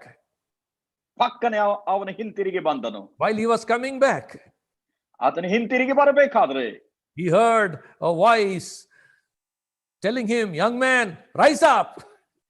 ಆತನಿಗೆ ಒಂದು ಸ್ವರ ಕೇಳಿದನು, ಯವನಸ್ಸನೇ ಎದ್ದೇಳು ಎನ್ನುವಂತ ಶಬ್ದ. Rise up. ಯವನಸ್ಸನೇ ಎದ್ದೇಳು. And suddenly he got up. ಪಕ್ಕನೆ ಅವನು ಎದ್ದು ನಿಂತನು. Jesus Christ was standing in front of him. ಯೇಸು ಕ್ರಿಸ್ತನು ಆ ಹುಡುಗನ ಮುಂದೆ ನಿಂತಿದ್ದಾನೆ. He was the son of that widow from Nain. ನಾಯಿನ ಗ್ರಾಮದ ವಿಧವೆಯ ಮಗನಾತನಾಗಿದ್ದನು. And when he saw Jesus, he was shocked. ಆತನು ಯೇಸುವನ್ನು ನೋಡಿದಾಗ ಆತನು ಆಶ್ಚರ್ಯಚಕಿತನಾದನು. He said, the one I saw on the throne in heaven is now standing in front of me. ಈಗ ಸಿಂಹಾಸನದ ಮೇಲೆ ಇರುವಂತವನನ್ನು ನಾನು ನೋಡಿದ್ದೇನೆ, ಈಗ ನನ್ನ ಮುಂದೆ ಇರುವವನು ಕೂಡ ಆತನೇ. It's the same person. ಅದೇ ವ್ಯಕ್ತಿ ಆತನು. He knew it was God in the form of Jesus Christ. ಅವನಿಗೆ ಗೊತ್ತಿತ್ತು ಆತನು ಯೇಸು ಕ್ರಿಸ್ತನ ಆಕಾರದಲ್ಲಿ ಇರುವಂತದ್ದು ದೇವರೇ ಎಂಬುದಾಗಿ. He knew Jesus Christ was that only true God. ಆತನಿಗೆ ಗೊತ್ತಿತ್ತು ಯೇಸು ಕ್ರಿಸ್ತನು ಆತನೊಬ್ಬನೇ ನಿಜವಾದ ದೇವರೆಂಬುದಾಗಿ. Whole life he followed Jesus. ಇಡೀ ಜೀವನ ಅವನು ಯೇಸುವನ್ನು ಹಿಂಬಾಲಿಸಿದನು. And as long as Jesus was on the earth, he followed Jesus. ಎಲ್ಲಿವರೆಗೂ ಯೇಸು ಭೂಮಿ ಮೇಲಿದ್ದನೋ ಅವನು ಆತನನ್ನು ಹಿಂಬಾಲಿಸಿದನು. And he was also among 120 people in the upper room. ಮೇಲಂತಸ್ತಿನ ಕೊಠಡಿಯಲ್ಲಿ 120 ಜನರ ಮಧ್ಯದಲ್ಲಿ ಅವನು ಕೂಡ ಒಬ್ಬನಾಗಿದ್ದನು. It was probably Sadhu Sundar Singh who went to heaven, met this man, heard this young man telling the story, and wrote in his book. ಬಹುಶಃ ಇದು ಸಾಧು ಸುಂದರ ಸಿಂಗ್ ಅವರು ಪರಲೋಕಕ್ಕೆ ಒಯ್ಯಲ್ಪಟ್ಟು ಈ ಯವನಸ್ಥನನ್ನು ಭೇಟಿಯಾಗಿ ಆತನು ಹೇಳಿರುವಂತ ಈ ಒಂದು ಕಥೆಯನ್ನೆಲ್ಲ ಕೇಳಿ ಆ ಪುಸ್ತಕದಲ್ಲಿ ಬರೆದಿರುವಂತದ್ದು. My brothers and sisters, ನನ್ನ ಸಹೋದರ ಸಹೋದರಿಯರೇ, the one in the lap of Mary is God. ಆ ಮರಿಯಳ ಎದೆಯಲ್ಲಿರುವಂತ ಕೈಯಲ್ಲಿರುವಂತ ಆ ಕೂಸು ಆತನು ದೇವರೇ. Today we worship him. ಇವತ್ತು ನಾವು ಆತನನ್ನು ಆರಾಧಿಸುತ್ತೇವೆ. We bow to Jesus. ನಾವು ಯೇಸುವಿಗೆ ಅಡ್ಡ ಬೀಳುವಂತವರಾಗಿರುತ್ತೇವೆ. Hallelujah. Hallelujah. Oh, we love you, Jesus. ಯೇಸುವೇ, ನಾವು ನಿನ್ನನ್ನು ಪ್ರೀತಿಸುತ್ತೇವೆ. Hallelujah. Hallelujah. Can you all take this time to say, I love you, Jesus. I worship you. You are my God. ನೀವೆಲ್ಲರೂ ಕೂಡ ಈ ಸಮಯವನ್ನು ತೆಗೆದುಕೊಂಡು ಯೇಸುವೇ, ನಿನ್ನನ್ನು ಆರಾಧಿಸುತ್ತೇನೆ, ನಿನ್ನನ್ನು ಪ್ರೀತಿಸುತ್ತೇನೆ, ನೀನೇ ನನ್ನ ದೇವರೆಂಬುದಾಗಿ ಹೇಳೋಣವೇ. I worship you. I worship you. You are my God. You are my King. ಓ ಕರ್ತನೇ, ನಾನು ನಿನ್ನನ್ನು ಆರಾಧಿಸ್ತೇನೆ, ನೀನು ನನ್ನ ದೇವರು, ನನ್ನ ಅರಸನು. I love you. I adore you. ನಾನು ನಿನ್ನನ್ನು ಪ್ರೀತಿಸುತ್ತೇನೆ, ನಿನ್ನನ್ನು ಘನಪಡಿಸುತ್ತೇನೆ. I rejoice in worshiping you. ನಿನ್ನನ್ನು ಆರಾಧಿಸುವಂತದ್ರಲ್ಲಿ ನಾನು ಆನಂದಿಸುತ್ತೇನೆ. Hallelujah. Hallelujah. And let's go a little further quickly. ಸ್ವಲ್ಪ ಮುಂದಕ್ಕೆ ನಾವು ಸಾಗುವಂತವರಾಗಿರೋಣ. And the Bible says, ಸತ್ಯವೇದ ಹೇಳ್ತದೆ, they fell down before Jesus and worshipped him. ಅವರು ಯೇಸುವಿನ ಮುಂದೆ ಕಂಡು ಸಾಷ್ಟಾಂಗ ನಮಸ್ಕಾರ ಮಾಡಿ ಆರಾಧಿಸಿದರೆಂಬುದಾಗಿ ನಾವು ನೋಡುತ್ತೇವೆ. Here I want to tell you something. ಒಂದು ಸಂಗತಿ ಇಲ್ಲಿ ನಾನು ನಿಮಗೆ ಹೇಳಲಿಕ್ಕೆ ಇಷ್ಟಪಡುತ್ತೇನೆ. Lot of people say, oh, we love Jesus, we worship Jesus in our heart. ಅನೇಕ ಜನ ಹೇಳ್ತಾರೆ, ನಾವು ಯೇಸುವನ್ನು ಪ್ರೀತಿಸುತ್ತೇವೆ ಮತ್ತು ಯೇಸುವನ್ನು ಆರಾಧಿಸುತ್ತೇವೆ ನಮ್ಮ ಹೃದಯದಲ್ಲಿ ಎಂಬುದಾಗಿ. They won't open their mouth and say praise the Lord. They won't lift up their hands and praise the Lord. ಅವರು ಬಾಯಿ ತೆರೆದು ದೇವರಿಗೆ ಸ್ತೋತ್ರ ಅಂತ ಹೇಳೋದಿಲ್ಲ, ಕೈಗಳನ್ನೆತ್ತಿ ದೇವರಿಗೆ ಸ್ತೋತ್ರ ಎಂದು ಹೇಳೋದಿಲ್ಲ. Very serious, no smile, no joy, but we love Jesus, we worship Jesus. ಬಹಳ ಗಂಭೀರವಾಗಿ ಕುತ್ಕೊಂಡು ಸಂತೋಷ ಇರೋದಿಲ್ಲ, ಒಂದು ಮುಗುಳ್ನಾಗಿ ಇರೋದಿಲ್ಲ, ಆದ್ರೂ ನಾವು ಯೇಸುವನ್ನು ಪ್ರೀತಿಸ್ತೇವೆ, ಆರಾಧಿಸ್ತೇವೆ ಅಂತಾರೆ. Please listen. ದಯಮಾಡಿ ಕೇಳಿಸಿಕೊಳ್ಳಿರಿ. True worship involves your spirit, mind and body. ನಿಜವಾದ ಆರಾಧನೆಯಲ್ಲಿ ನಿಮ್ಮ ಆತ್ಮ, ಪ್ರಾಣ, ಶರೀರ ಕೂಡ ಅವು ಭಾಗಿಯಾಗಿರುತ್ತವೆ. The wise men rejoiced in their heart. In their mind, they knew this is God who deserves worship, and their body prostrated before Jesus. ಮತ್ತು ಈ ಒಂದು ಜ್ಞಾನಿಗಳು ತಮ್ಮ ಹೃದಯದಲ್ಲಿ ಯೇಸುವನ್ನು ಗುರುತಿಸಿ ತಮ್ಮ ಮನಸ್ಸಿನಲ್ಲಿ ಅದನ್ನು ಗ್ರಹಿಸಿಕೊಂಡು ತಮ್ಮ ದೇಹದಿಂದ ಆತನಿಗೆ ಅಡ್ಡ ಬಿದ್ದು ಆರಾಧಿಸಿದ್ದಾರೆ. They surrendered their all to Jesus. ಅವರು ತಮ್ಮ ಸರ್ವಸ್ವವನ್ನು ಯೇಸುವಿಗೆ ಸಮರ್ಪಿಸಿಕೊಂಡಿದ್ದಾರೆ. They were not holding back anything. ಯಾವುದನ್ನು ಕೂಡ ಹಿಂದೆ ಅವರು ಹಿಡಿದಿಟ್ಟುಕೊಳ್ಳಲಿಲ್ಲ. Do you worship God with your spirit, mind, emotion, willpower, and with your body? ನೀವು ದೇವರನ್ನು ನಿಮ್ಮ ಆತ್ಮದಿಂದಲೂ, ನಿಮ್ಮ ಮನಸ್ಸು, ನಿಮ್ಮ ಚಿತ್ತ, ನಿಮ್ಮ ಭಾವೋದ್ವೇಗ ಮತ್ತು ನಿಮ್ಮ ದೇಹ ಇವೆಲ್ಲವುಗಳಿಂದಲೂ ಆರಾಧಿಸುವಂತವರಾಗಿದ್ದೀರು. Does your body kneel down? ನಿನ್ನ ದೇಹವು ಮೊಣಕಾಲೂರುವಂತದಾಗಿರುತ್ತದೋ? Does your body prostrate before Jesus? ಯೇಸುವಿನ ಮುಂದೆ ನೀವು ದೈಹಿಕವಾಗಿ ಅಡ್ಡ ಬೀಳುವಂತವರಾಗಿದ್ದೀರಾ? Do you freely wave your hand, lift up your hands and praise him? ನೀವು ಬಿಡುಗಡೆಯುಳ್ಳವರಾಗಿ ನಿಮ್ಮ ಕೈಗಳನ್ನು ಮೇಲೆತ್ತಿ ಆರಾಧಿಸಿ ಆತನನ್ನು ಸ್ತುತಿಸುವಂತವರಾಗಿರುವಿರೋ? Some of you don't even clap in the presence of God. You clap in the stadium, you clap while seeing movies and sports, but you don't even clap in the presence of God. ನಿಮ್ಮಲ್ಲಿ ಕೆಲವು ಜನರು ದೇವರ ಸಮ್ಮುಖದೊಳಗೆ ಕರಗಳನ್ನು ಕೂಡ ತಟ್ಟುವುದಿಲ್ಲ, ಆದ್ರೆ ಸ್ಟೇಡಿಯಂಗಳಲ್ಲಿ ಅಥವಾ ಒಂದು ಚಲನಚಿತ್ರ ನೋಡುವಾಗ ಬೇರೆ ಬೇರೆ ಕಾರ್ಯಕ್ರಮಗಳಲ್ಲಿ ಕೈ ತಟ್ಟುವಂತವರಾಗಿರ್ತೀರಿ. Come on, freely you need to worship God. ನೀವು ಬಿಡುಗಡೆಯುಳ್ಳವರಾಗಿ ದೇವರನ್ನು ಆರಾಧಿಸುವಂತ ಅಗತ್ಯವಿದೆ. You may be from any denomination. ಯಾವುದೇ ಪಂಗಡದಿಂದ ನೀವು ಬಂದಿರಬಹುದು. Just because your bishop didn't teach you, your denomination didn't teach you, doesn't mean that you'll not worship God in your spirit, soul, and body. ಆದ್ರೆ ನಿಮ್ಮ bishop ಕಳಿಸಲಿಲ್ಲ, ನಿಮ್ಮ ಪಂಗಡ ಕಳಿಸಲಿಲ್ಲ ಅನ್ನುವಾಗ ನೀವು ಯೇಸುವನ್ನ ಆರಾಧಿಸಬಾರದು ಎನ್ನುವಂಥದ್ದಿಲ್ಲ.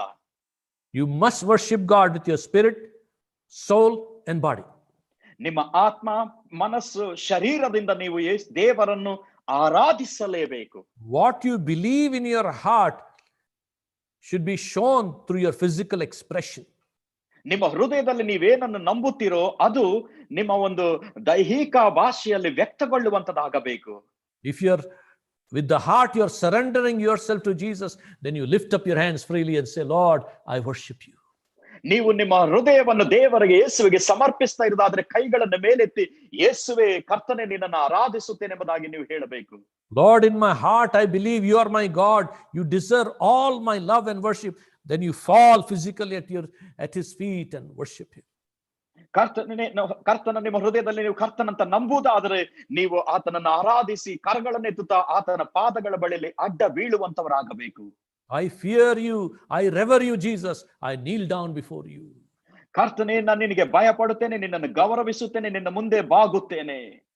Yes, let your body obey your spirit, and let your soul obey your spirit, and worship Jesus with the word of God and the Holy Spirit.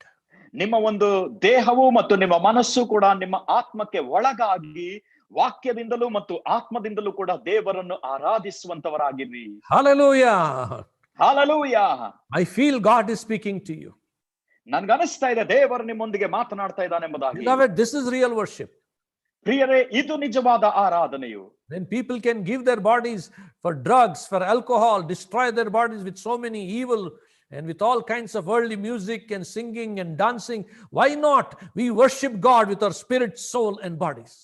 ಇವತ್ತು ಲೋಕದ ಜನರನ್ನು ನಾವು ನೋಡುವಾಗ ತಮ್ಮ ದೇಹಗಳನ್ನು ಮತ್ತು ಪದಾರ್ಥಗಳಿಗೂ ಮತ್ತು ಅನೇಕ ವಿಧವಾದಂತ ಬೇಡವಾದ ಸಂಗತಿಗಳಿಗೂ ಒಪ್ಪಿಸಿ ಅವರು ಕುಣಿಯುತ್ತಾ ನಾಟ್ಯವಾಡುತ್ತಾ ಇರಬೇಕಾದ್ರೆ ನಾವು ಜೀವವುಳ್ಳ ದೇವರನ್ನು ಆರಾಧಿಸುವಂತವ್ರು ನಮ್ಮ ಆತ್ಮ, ಪ್ರಾಣ, ಶರೀರಗಳನ್ನು ಸಮರ್ಪಿಸಿ ಯಾಕೆ ಮಾಡಬಾರದು? Come on, lift up your hands wherever you are, praise the Lord.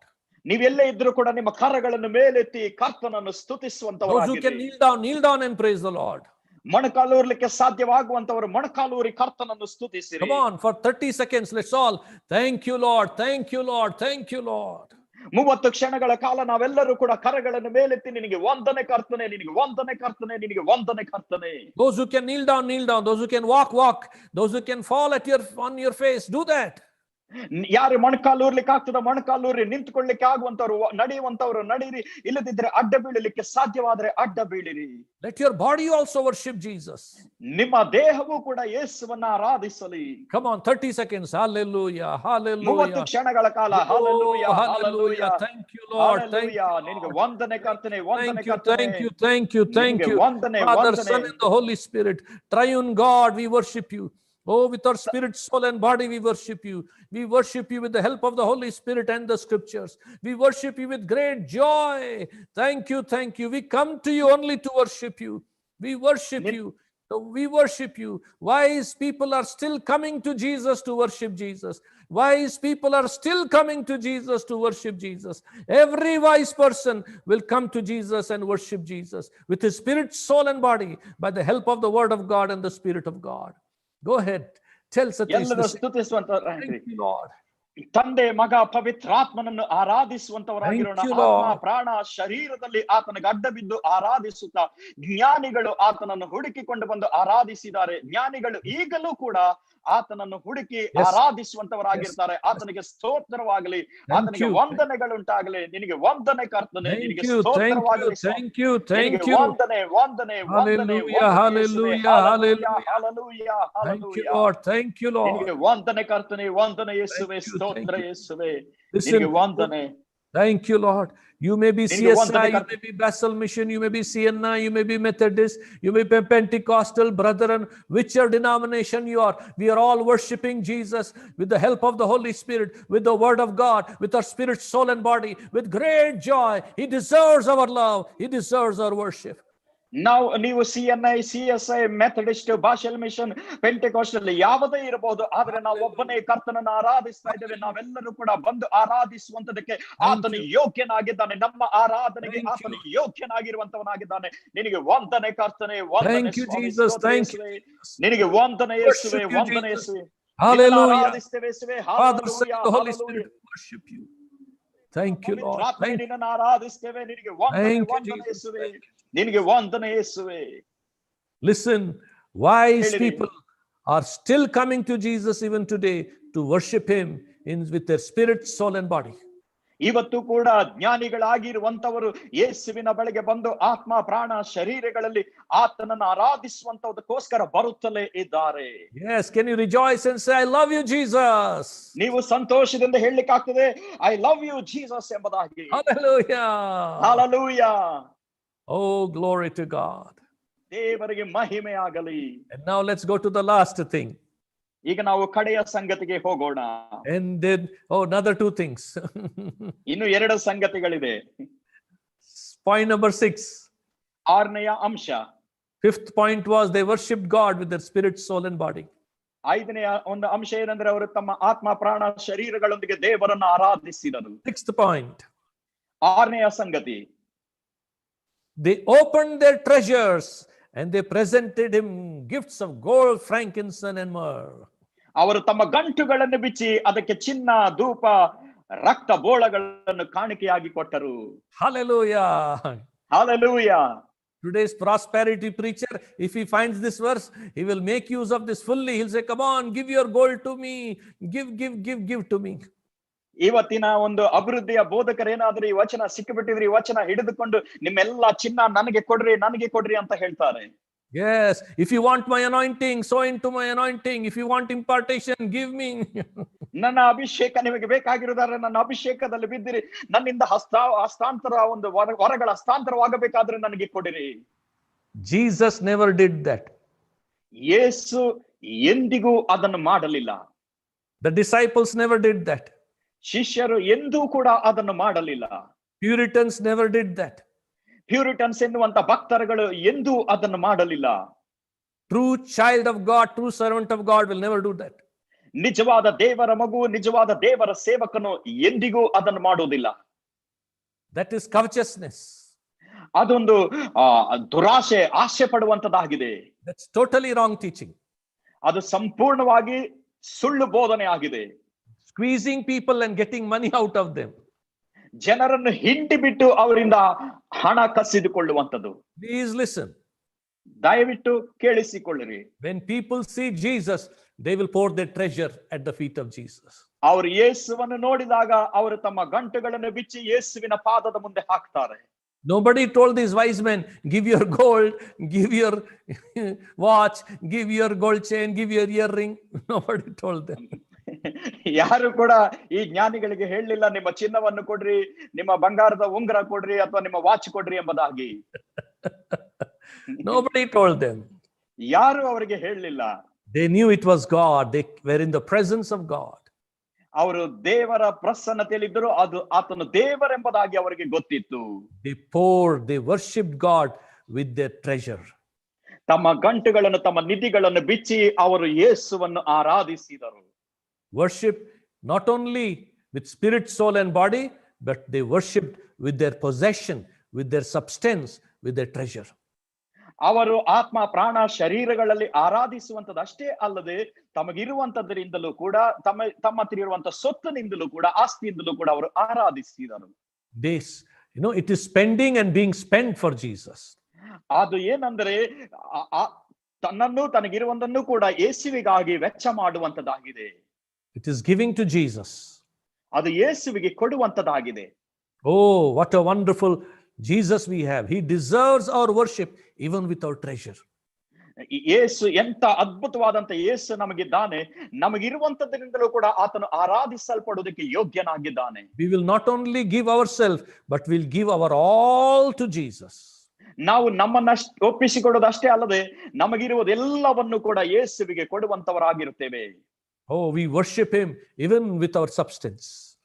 ನಮಗಿರುವಂತದ್ರಿಂದಲೂ ಕೂಡ ನಾವು ಆತನನ್ನು ಆರಾಧಿಸುವಂತವರಾಗಿರುತ್ತೇವೆ. Ask God where to give, whom to help. He will guide you where you should give, whom you should help. ನೀವು ದೇವರನ್ನು ಕೇಳಿರಿ, ಎಲ್ಲಿ ಕೊಡಬೇಕು, ಯಾರಿಗೆ ಸಹಾಯ ಮಾಡಬೇಕೆಂಬುದಾಗಿ ಆತ ನಿಮ್ಮನ್ನು ನಡೆಸುತ್ತಾನೆ. ಎಲ್ಲಿ ಕೊಡಬೇಕು, ಯಾರಿಗೆ ಕೊಡಬೇಕೆಂಬುದಾಗಿ. Don't just fall a prey to preachers who go on extracting money from you.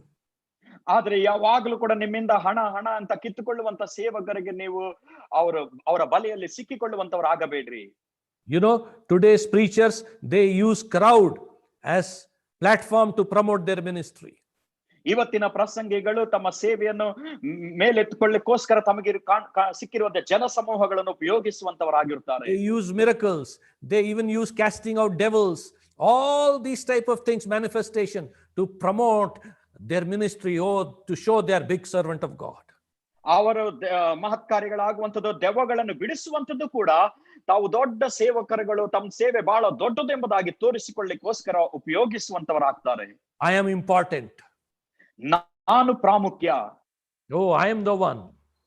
ನಾನೇ ಆ ವ್ಯಕ್ತಿ. No, we are not the one. ನಾವು ಅಲ್ಲ. Jesus is the one who deserves the worship. ಯೇಸುವೇ ಆರಾಧನೆಗೆ ಯೋಗ್ಯನಾಗಿದ್ದಾನೆ. He is the one who is the baptizer in the Holy Spirit. He is the healer. He is the deliverer. ಆತನೇ ಪವಿತ್ರಾತ್ಮದಲ್ಲಿ ದೀಕ್ಷಾಸ್ನಾನ ಮಾಡಿಸುವಾತನು, ಆತನೇ ವೈದ್ಯನು, ಆತನೇ ವಿಮೋಚಕನು ಕೂಡ. When we give him all the glory, we will not touch the glory of God. ನಾವು ಎಲ್ಲ ಮಹಿಮೆಯನ್ನು ಆತನಿಗೆ ಸಲ್ಲಿಸ್ತೇವೆ, ನಾವು ದೇವರ ಮಹಿಮೆಯನ್ನು ಮುಟ್ಲಿಕ್ಕೆ ಹೋಗೋದಿಲ್ಲ. We decrease, he must increase. ನಾವು ಕಡಿಮೆ ಆಗಬೇಕು, ಆತನು ಹೆಚ್ಚಿಸಲ್ಪಡಬೇಕು. If anybody says, I am the servant of God, I am, be careful. ಯಾರಾದ್ರೂ ಹೇಳಿದ್ರೆ ನಾನೇ ದೇವರ ಸೇವಕ, ನಾನು ಅಂತ ಹೇಳ್ತಾ ಇದ್ರೆ ಜಾಗ್ರತೆ ವಹಿಸಿರಿ. A person who boasts about himself, about his ministry, has not known Jesus. ತನ್ನ ಸೇವೆಯನ್ನು ಕುರಿತು, ತನ್ನನ್ನು ಕುರಿತು ಹೊಗಳಿಕೊಳ್ಳುವಂತ ವ್ಯಕ್ತಿಯು ಆತನು ಯೇಸುವನ್ನು ತಿಳಿದವನಾಗಿಲ್ಲ. All the miracles are Jesus miracles, not Moses miracles, not Elijah miracle, not Daniel's miracles. All the miracles in the Bible are God's miracles. ಸತ್ಯವೇದದಲ್ಲಿರುವಂತ ಎಲ್ಲಾ ಮಹತ್ ಕಾರ್ಯಗಳು ಕೂಡ ಯೇಸುವಿನ ಮಹತ್ ಕಾರ್ಯಗಳು, ದೇವರ ಮಹತ್ ಕಾರ್ಯಗಳು. ಅದು ಮೋಶೆಯದಲ್ಲ, ಏಲಿಯಂದು ಅಲ್ಲ, ದಾನಿಯೇಲಂದು ಅಲ್ಲ. God alone is God, man is man. ದೇವರು ಒಬ್ಬನೇ ದೇವರು, ಮನುಷ್ಯನು ಮನುಷ್ಯನೇ. Let us be humble. ನಾವು ದೀನತೆಯುಳ್ಳವರಾಗಿರೋಣ, Let us ತಗ್ಗಿಸಿಕೊಳ್ಳೋಣ. not run after preachers who are making money by just demonstrating some miracles, trying to tell you, I'll give anointing, I'll give you impartation. No, be wise. ನಾವು ನಿಮ್ಗೆ ಅಭಿಷೇಕವನ್ನು ಕೊಡ್ತೇವೆ, ನಮ್ಮಲ್ಲಿರುವಂತ ವರಗಳು ಹಸ್ತಾಂತರ ಮಾಡ್ತೇವೆ ಎಂದು ಹೇಳುವಂತ ಒಂದು ಸೇವಕರುಗಳಿಂದ, ಮಹತ್ ಕಾರ್ಯಗಳನ್ನು, ಅದ್ಭುತಗಳನ್ನು ತೋರಿಸುವಂತವರಿಂದ ಓಡುವಂತವರಾಗಬೇಡ್ರಿ, ಜ್ಞಾನಿಗಳಾಗಿರಿ. Yes, they are after your money. ಅವರು ನಿಮ್ಮ ಹಣದ ಹಿಂದೆ ಬಿದ್ದಿದ್ದಾರೆ. See Jesus' nature in them. ಯೇಸುವನ್ನು ನೋಡ್ರಿ, ಯೇಸುವಿನ ಸ್ವಭಾವ ಇದೆಯಾ ಅವರಲ್ಲೆಂಬುದಾಗಿ ನೋಡ್ರಿ. How much Jesus is exalted. ಎಷ್ಟು ಹೆಚ್ಚಾಗಿ ಯೇಸು ಮೇಲೆ ಎತ್ತಲ್ಪಟ್ಟಿದ್ದಾನೆ. Don't run after manifestations. ಪ್ರದರ್ಶನಗಳ ಹಿಂದೆ ಓಡುವಂತವರಾಗಬೇಡ್ರಿ.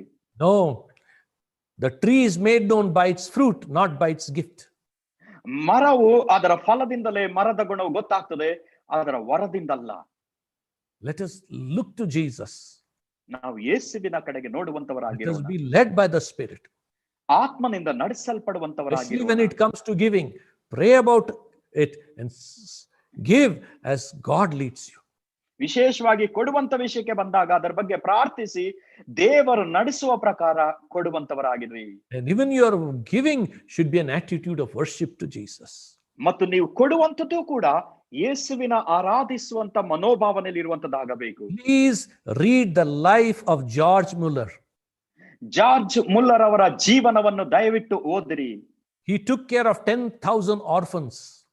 10,000 ಅನಾಥ ಮಕ್ಕಳನ್ನು ಅವರು ನೋಡಿಕೊಂಡಿದ್ದರು. He never asked money from people even once. ಒಂದು ಸಾರಿ ಕೂಡ ಅವರು ಜನರ ಹತ್ರ ಹಣವನ್ನು ಕೇಳಲಿಲ್ಲ. Any need, he would kneel down and pray. ಯಾವುದೇ ಅಗತ್ಯ ಬರಲಿ ಅವರು ಮೊಣಕಾಲೂರಿ ಪ್ರಾರ್ಥಿಸ್ತಾ ಇದ್ದರು. Once the boiler spoiled in his orphanage. ಅವರ ಅನಾಥಾಶ್ರಮದಲ್ಲಿರುವಂತಹ ಬಾಯ್ಲರ್ ಹಾಳಾಗೋಯ್ತು ಒಂದು ಸಾರಿ. The weather was very, very cold. ವಾತಾವರಣ ಬಹಳ ಬಹಳ ಚಳಿಯಿಂದ ತುಂಬಿತ್ತು. He knelt down. ಅವರು ಮೊಣಕಾಲೂರಿದರು. Change the weather, Lord. ಕರ್ತನೆ ವಾತಾವರಣ ಬದಲಾಯಿಸು. Suddenly the wind blew and the weather changed. ಪಕ್ಕನೆ ಗಾಳಿ ಬೀಸಿ ವಾತಾವರಣ ಬದಲಾಯಿತು. He said, Lord, send the technicians who will work day and night and fix this boiler immediately.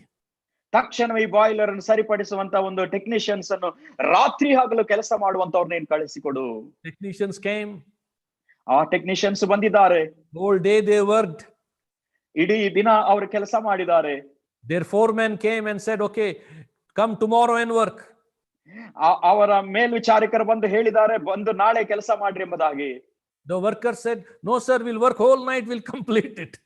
ಆ ಕೆಲಸಗಾರ ಹೇಳಿದ್ದಾರೆ, ರಾತ್ರಿ ಎಲ್ಲ ಕೆಲಸ ಮಾಡಿ ನಾವು ಅದನ್ನು ಮುಗಿಸುತ್ತೇವೆ ಅಂತ ಹೇಳಿಬಿಟ್ಟು. And they did the job. ಅವರ ಕೆಲಸ ಮಾಡಿದ್ದಾರೆ. One storm came. ಒಂದು ಬಿರುಗಾಳಿ ಬಂತು. 20 windows were broken. 20 ಕಿಟಕಿಗಳು ಮುರಿಯಲ್ಪಟ್ಟವು. And people said, big damage is going to happen. ಜನ ಹೇಳಿದ್ದಾರೆ, ದೊಡ್ಡ ಹಾನಿ ಉಂಟಾಗುತ್ತದೆಂದು. George Muller knelt down and prayed. George Muller ಅವರು ಮೊಣಕಾಲೂರಿ ಪ್ರಾರ್ಥಿಸಿದರು. The storm stopped. ಬಿರುಗಾಳಿ ನಿಂತು ಹೋಯಿತು. Nothing happened. ಏನೂ ಆಗಲಿಲ್ಲ. One day he was going in the ship. ಒಂದು ದಿನ ಅವರು ಹಡಗಿನಲ್ಲಿ ಪ್ರಯಾಣ ಮಾಡ್ತಾ ಇದ್ರು. Next day afternoon he had to preach somewhere. ಮರುದಿನ ಮಧ್ಯಾಹ್ನ ಅವರು ಎಲ್ಲ ಒಂದು ಕಡೆಯಲ್ಲಿ ಪ್ರಸಂಗಿಸಬೇಕಾಯಿತು. There was thick fog on the sea. ಮತ್ತು ಸಮುದ್ರದ ಮೇಲೆ ದಟ್ಟವಾದ ಮೋಡವಿತ್ತು. The ship could hardly go, going very slow. ಆ ಹಡಗು ಮುಂದೆ ಸಾಗುವಂತದ್ದು ಬಹಳ ಕಷ್ಟವಾಗಿತ್ತು, ಬಹಳ ನಿಧಾನಗತಿಯಲ್ಲಿ ಸಾಗುತ್ತಿತ್ತು. George Muller went to the captain and said, I want to be there in the afternoon tomorrow to preach. I should not miss my appointment. Go ahead. George Muller ಅವರು ಹಡಗಿನ ನಾವಿಕನ ಹತ್ರ ಹೋಗಿ ಹೇಳಿದ್ದಾರೆ, ನಾಳೆ ಮಧ್ಯಾಹ್ನ ನಾನು ಅಲ್ಲಿದ್ದು ಪ್ರಸಂಗಿಸಬೇಕು, ನಾನು ಕೊಟ್ಟ ಸಮಯವನ್ನು ಕಳೆದುಕೊಳ್ಳಬಾರದು, ಮುಂದೆ ಸಾಗೆಂಬುದಾಗಿ. That man says, sir, the fog is so thick, we can't go. ಆ ವ್ಯಕ್ತಿ ಹೇಳ್ತಾರೆ, ಅಯ್ಯ, ಆ ಒಂದು ಮೋಡವು ಬಹಳ ದಟ್ಟವಾಗಿದೆ, ನಾವು ಮುಂದೆ ಸಾಗಲಿಕ್ಕೆ ಆಗುವುದಿಲ್ಲ. George Muller asked, is there any place you have here where I can pray? ಇಲ್ಲಿ ನಾನು ಪ್ರಾರ್ಥಿಸಲಿಕ್ಕೋಸ್ಕರ ಯಾವುದಾದರೂ ಸ್ಥಳವಿದೆಯೋ? The captain took him into one small room. ಆ ಹಡಗಿನ ನಾವಿಕನ ಒಂದು ಸಣ್ಣ ಕೋಣೆಗೆ ತೆಗೆದುಕೊಂಡು ಹೋದನು. Captain also joined. ಆ ನಾವಿಕನು ಕೂಡ ಸೇರಿಕೊಂಡಿದ್ದಾನೆ. He was not saved. ಅವನ ರಕ್ಷಣೆ ಹೊಂದಿದವನಲ್ಲ. But he also knelt down with George Muller. ಆದ್ರೆ ಆತನು ಕೂಡ ಜಾರ್ಜ್ ಮುಲ್ಲರ್ ಅವರ ಜೊತೆಯಲ್ಲಿ ಮೊಣಕಾಲೂರಿದ್ದಾನೆ. George Muller prayed. George Muller ಪ್ರಾರ್ಥಿಸಿದರು, Lord, clear the fog now. ಕರ್ತನೇ, ಈ ದಟ್ಟವಾದ ಮೋಡವು ಈಗಲೇ ಹೊರಟು ಹೋಗಲಿ. Because you want me to preach there. ಯಾಕಂದ್ರೆ ನೀನು ನಾನಲ್ಲಿ ಪ್ರಸಂಗಿಸಬೇಕೆಂಬುದಾಗಿ ಬಯಸ್ತಾ ಇದ್ದಿ. Tomorrow afternoon I should be there. ನಾಳೆ ಮಧ್ಯಾಹ್ನ ನಾನು ಅಲ್ಲಿರಬೇಕು. So thank you, Lord. ನಿನಗೆ ವಂದನೆ ಕರ್ತನೇ. Amen. Amen. As soon as he said amen, the captain started praying. ಅವರು ಆಮೇನ್ ಹೇಳಿದ ಕೂಡಲೇ ಆ ನಾವಿಕನು ಪ್ರಾರ್ಥಿಸಲಿಕ್ಕೆ ಪ್ರಾರಂಭಿಸಿದಾನೆ. George Muller stopped him saying, no, God already heard our prayer, you don't have to pray. George Muller ಹೇಳಿದ್ದಾರೆ, ಈಗಾಗಲೇ ದೇವರು ನಮ್ಮ ಪ್ರಾರ್ಥನೆ ಕೇಳಿದ್ದಾರೆ, ನೀನು ಪ್ರಾರ್ಥಿಸುವ ಅಗತ್ಯವಿಲ್ಲ. They came out on the top. ಅವರು ಮೇಲ್ಭಾಗಕ್ಕೆ ಬಂದಾಗ they saw the entire fog was gone. ಆ ದಟ್ಟವಾದ ಮೋಡವೆಲ್ಲ ಹೋಗಿಬಿಟ್ಟಿರುವಂತದನ್ನು ಅವರು ಕಂಡಿದ್ದಾರೆ. George Muller said, George Muller ಅವರು ಹೇಳಿದ್ದಾರೆ, from 50 years I have this experience. Every time I have asked the king anything, my prayer has been answered. 50 ವರ್ಷಗಳಿಂದ ಈ ಅನುಭವ ನನಗಿದೆ. ಯಾವುದನ್ನೇ ನಾನು ಅರಸನ ಹತ್ರ ಕೇಳಿದಾಗ ಆತನು ನಾನು ಕೇಳಿದಾನೆ, ನನಗೆ ಉತ್ತರ ಕೊಟ್ಟಿದ್ದಾನೆ. Next day he was in time for the meeting. ಮರುದಿನ ಸಮಯಕ್ಕೆ ಸರಿಯಾಗಿ ಆ ಕೂಟಕ್ಕಲ್ಲಿದ್ದನು. The captain, whose name was Joseph, his life changed. He accepted Jesus. ಆ ನಾವಿಕನು, ಅವರ ಹೆಸರು ಜೋಸೆಫ್, ಆತನ ಜೀವನ ಬದಲಾಯಿತು. ಆತನು ಯೇಸುವನ್ನು ಅಂಗೀಕರಿಸಿದನು. Later on, he became so committed and began to serve the Lord that people would call this captain Joseph as Holy Joe. ಮತ್ತು ನಂತರ ಆತನು ಇಷ್ಟ ಆಗಿ ದೇವರ ಸೇವೆ ಮಾಡ್ತಾ ಇದ್ದನಂದ್ರೆ ಜನ ಆತನನ್ನು ನೋಡಿಬಿಟ್ಟು ಜೋಸೆಫ್ ಅವರನ್ನು ಹೋಲಿ ಜೋ ಎಂಬುದಾಗಿ ಕರೀತಾ ಇದ್ರು. People in the past lived like George Muller, men who walked with God, talked with God, told their needs to God and took answers from God. ಹಿಂದಿನ ದಿನಗಳಲ್ಲಿ ಈ ಜಾರ್ಜ್ ಮುಲ್ಲರ್ ಅಂತ ದೇವರ ಸೇವಕರುಗಳು ಅವರು ದೇವರ ಸಮ್ಮುಖದೊಳಗೆ ತಮ್ಮ ಅಗತ್ಯಗಳನ್ನು ಹೇಳಿಕೊಂಡು ಅವರು ದೇವರನ್ನು ಸೇವಿಸಿದಂತವರಾಗಿದ್ದರು. Where are such people today? ಈ ದಿನ ಅಂತ ಜನ ಎಲ್ಲಿದ್ದಾರೆ? Today's preachers go on asking 2 times, 3 times money in every service. ಇವತ್ತಿನ ದಿನಗಳಲ್ಲಿ ಪ್ರಸಂಗಿಗಳು ಎಲ್ಲಾ ಆರಾಧನೆಗಳಲ್ಲಿ 2 ಸಾರಿ 3 ಸಾರಿ ಹಣವನ್ನು ಕೇಳುತ್ತಲೇ ಇರುತ್ತಾರೆ. Somebody said, ಯಾರೋ ಹೇಳಿದ್ದಾರೆ, if you can't move God for your earthly needs, to meet your earthly needs, how can you move God to win souls? ನೀ ಭೂ ಸಂಬಂಧವಾದ ಅಗತ್ಯಗಳಿಗೋಸ್ಕರ ದೇವರನ್ನು ನೀನು ಕದಲಿಸಲಿಕ್ಕೆ ಆಗದೇ ಇದ್ದರೆ ಆತ್ಮಗಳನ್ನು ಗೆಲ್ಲುವಂತದಕ್ಕೋಸ್ಕರ ನೀನು ಹೇಗೆ ದೇವರನ್ನು ಕದಲಿಸಲಿಕ್ಕೆ ಆಗ್ತದೆ? Learn to walk with God. ದೇವರೊಂದಿಗೆ ನಡೆಯುವಂತದನ್ನು ಕಲಿಯಿರಿ. Learn to tell your needs to God and get answers directly from God. ನಿಮ್ಮ ಅಗತ್ಯಗಳನ್ನು ದೇವರ ಮುಂದೆ ಹೇಳಿ ನೇರವಾಗಿ ದೇವರಿಂದ ಉತ್ತರಗಳನ್ನು ಹೊಂದುವಂತವರಾಗಿರ್ರಿ. Old time preachers were totally different compared to this time preachers, or I should say this time preachers are totally different compared to those old time preachers. Looks like these preachers these days don't know their God. ಈ ಇಂದಿನ ಪ್ರಸಂಗಿಗಳನ್ನು ನೋಡುವಾಗ, ಹಿಂದಿನ ಪ್ರಸಂಗಿಗಳನ್ನು ಗಮನಿಸುವಾಗ ಸಂಪೂರ್ಣವಾಗಿ ವ್ಯತ್ಯಾಸವುಳ್ಳವರು. ಇಂದಿನ ಪ್ರಸಂಗಿಗಳನ್ನು ನಾವು ನೋಡಬೇಕಾದ್ರೆ ಸಂಪೂರ್ಣವಾಗಿ ಅವರು ದೇವರನ್ನು ಅರಿಯಲಿಲ್ಲ ಎಂಬುದಾಗಿ ಗೊತ್ತಾಗ್ತದೆ. Most of the preaching this time, even good preaching also, it's all involves money, money, money. ಈ ದಿನಗಳಲ್ಲಿ ಬಹಳಷ್ಟು ಪ್ರಸಂಗ, ಒಳ್ಳೆ ಪ್ರಸಂಗಗಳು ಕೂಡ ಎಲ್ಲ ಹಣ ಹಣ ಹಣ ಎಂದು ತುಂಬಲ್ಪಟ್ಟಿದೆ. I encourage you, read the life story of George Muller. George Muller ಅವರ ಜೀವನ ಚರಿತ್ರೆಯನ್ನು ನೀವು ಓದಬೇಕೆಂಬುದಾಗಿ ನಿಮ್ಮನ್ನು ಪ್ರೋತ್ಸಾಹಿಸುತ್ತೇನೆ. See the faith that they had. ಅವ್ರಿಗಿರುವಂತ ನಂಬಿಕೆಯನ್ನು ನೋಡಿರಿ. We have to learn to get answers from God. ನಾವು ದೇವರಿಂದ ಉತ್ತರಗಳನ್ನು ಹೊಂದುವುದಕ್ಕಾಗಿ ಕಲಿಯಬೇಕು.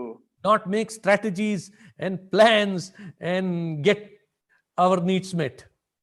ಆಲೋಚನೆಗಳನ್ನು, ಪ್ರಣಾಳಿಕೆಗಳನ್ನು ರೂಪಿಸಿ ಅದರ ಮುಖಾಂತರ ನಮ್ಮ ಅಗತ್ಯಗಳನ್ನು ಪೂರೈಸುವಂತದಕ್ಕೆ ನಾವು ನೋಡುವುದು ಬೇಡ. My God will supply all my needs according to his riches in glory by Christ Jesus.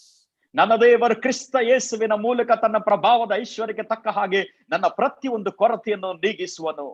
Today morning I had a need for so much and I prayed, and by afternoon God met my need. I didn't tell anybody. This should be our everyday experience, morning, afternoon, evening experience. ಇವತ್ತು ಮುಂಜಾನೆಯಲ್ಲಿ ನನಗೆ ಅಗತ್ಯವಿರಬೇಕಾದ್ರೆ ದೇವರಿಗೆ ತಿಳಿಸಿದ್ದೇನೆ. ದೊಡ್ಡ ಅಗತ್ಯವಿತ್ತು, ಮಧ್ಯಾಹ್ನಕ್ಕೆ ದೇವರು ಪೂರೈಸಿದ್ದಾರೆ. ಪ್ರತಿದಿನ ಮುಂಜಾನೆ, ಮಧ್ಯಾಹ್ನ, ಸಾಯಂಕಾಲ ಕೂಡ ನಮ್ಮ ಅನುಭವವಾಗಿರಬೇಕು. This is how our testimony should be. ಈ ರೀತಿಯಾಗಿ ನಮ್ಮ ಸಾಕ್ಷಿ ಇರಬೇಕು. And people should come to see this type of lifestyle.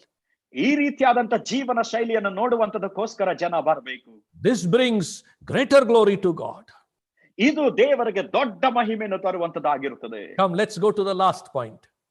ಕಡೆಯ ಅಂಶಕ್ಕೆ ನಾವು ಹೋಗುವಂತವರಾಗಿರೋಣ. The Bible says, ಸತ್ಯವೇದ ಹೇಳ್ತದೆ, these wise men were divinely warned in a dream that they should not return to Herod, but they should depart to their own country another way. ಈ ಒಂದು ಜ್ಞಾನಿಗಳಿಗೆ ದೈವಿಕವಾಗಿ ಕನಸಿನಲ್ಲಿ ಎಚ್ಚರಿಕೆ ಬಂತವರು ತಿರುಗಿ ಹೆರೋದನ ಬಳಿಗೆ ಹೋಗದೆ ಬೇರೊಂದು ದಾರಿಯಿಂದ ತಮ್ಮ ದೇಶಕ್ಕೆ ಹೊರಟು ಹೋಗಬೇಕೆಂಬುದಾಗಿ. True worship will always lead you to new directions. ನಿಜವಾದ ಆರಾಧನೆಯು ಯಾವಾಗಲೂ ಕೂಡ ನಿಮ್ಮನ್ನು ನೂತನ ದಾರಿಗಳಲ್ಲಿ ನಡೆಸುವಂತದ್ದಾಗಿರುತ್ತದೆ. Everyday direction. ಪ್ರತಿದಿನದ ಮಾರ್ಗದರ್ಶನವು. God will show you his path. ದೇವರು ತನ್ನ ದಾರಿಯನ್ನು ನಿಮಗೆ ತೋರ್ಪಡಿಸುತ್ತಾನೆ. God will show you his way. ದೇವರು ತನ್ನ ಮಾರ್ಗವನ್ನು ನಿಮಗೆ ತೋರ್ಪಡಿಸುತ್ತಾನೆ. The meek will he lead, the meek will he guide in his path. ಆತನು ಸಾತ್ವಿಕರನ್ನು ನಡೆಸುತ್ತಾನೆ, ಆತನ ಸಾತ್ವಿಕರನ್ನು ತನ್ನ ದಾರಿಯಲ್ಲಿ ನಡೆಸಿಕೊಂಡು ಹೋಗುತ್ತಾನೆ. Oh, blessed be the name of Jesus. ಯೇಸುವಿನ ನಾಮಕ್ಕೆ ಸ್ತೋತ್ರ ಉಂಟಾಗಲಿ. What is God speaking to you these days?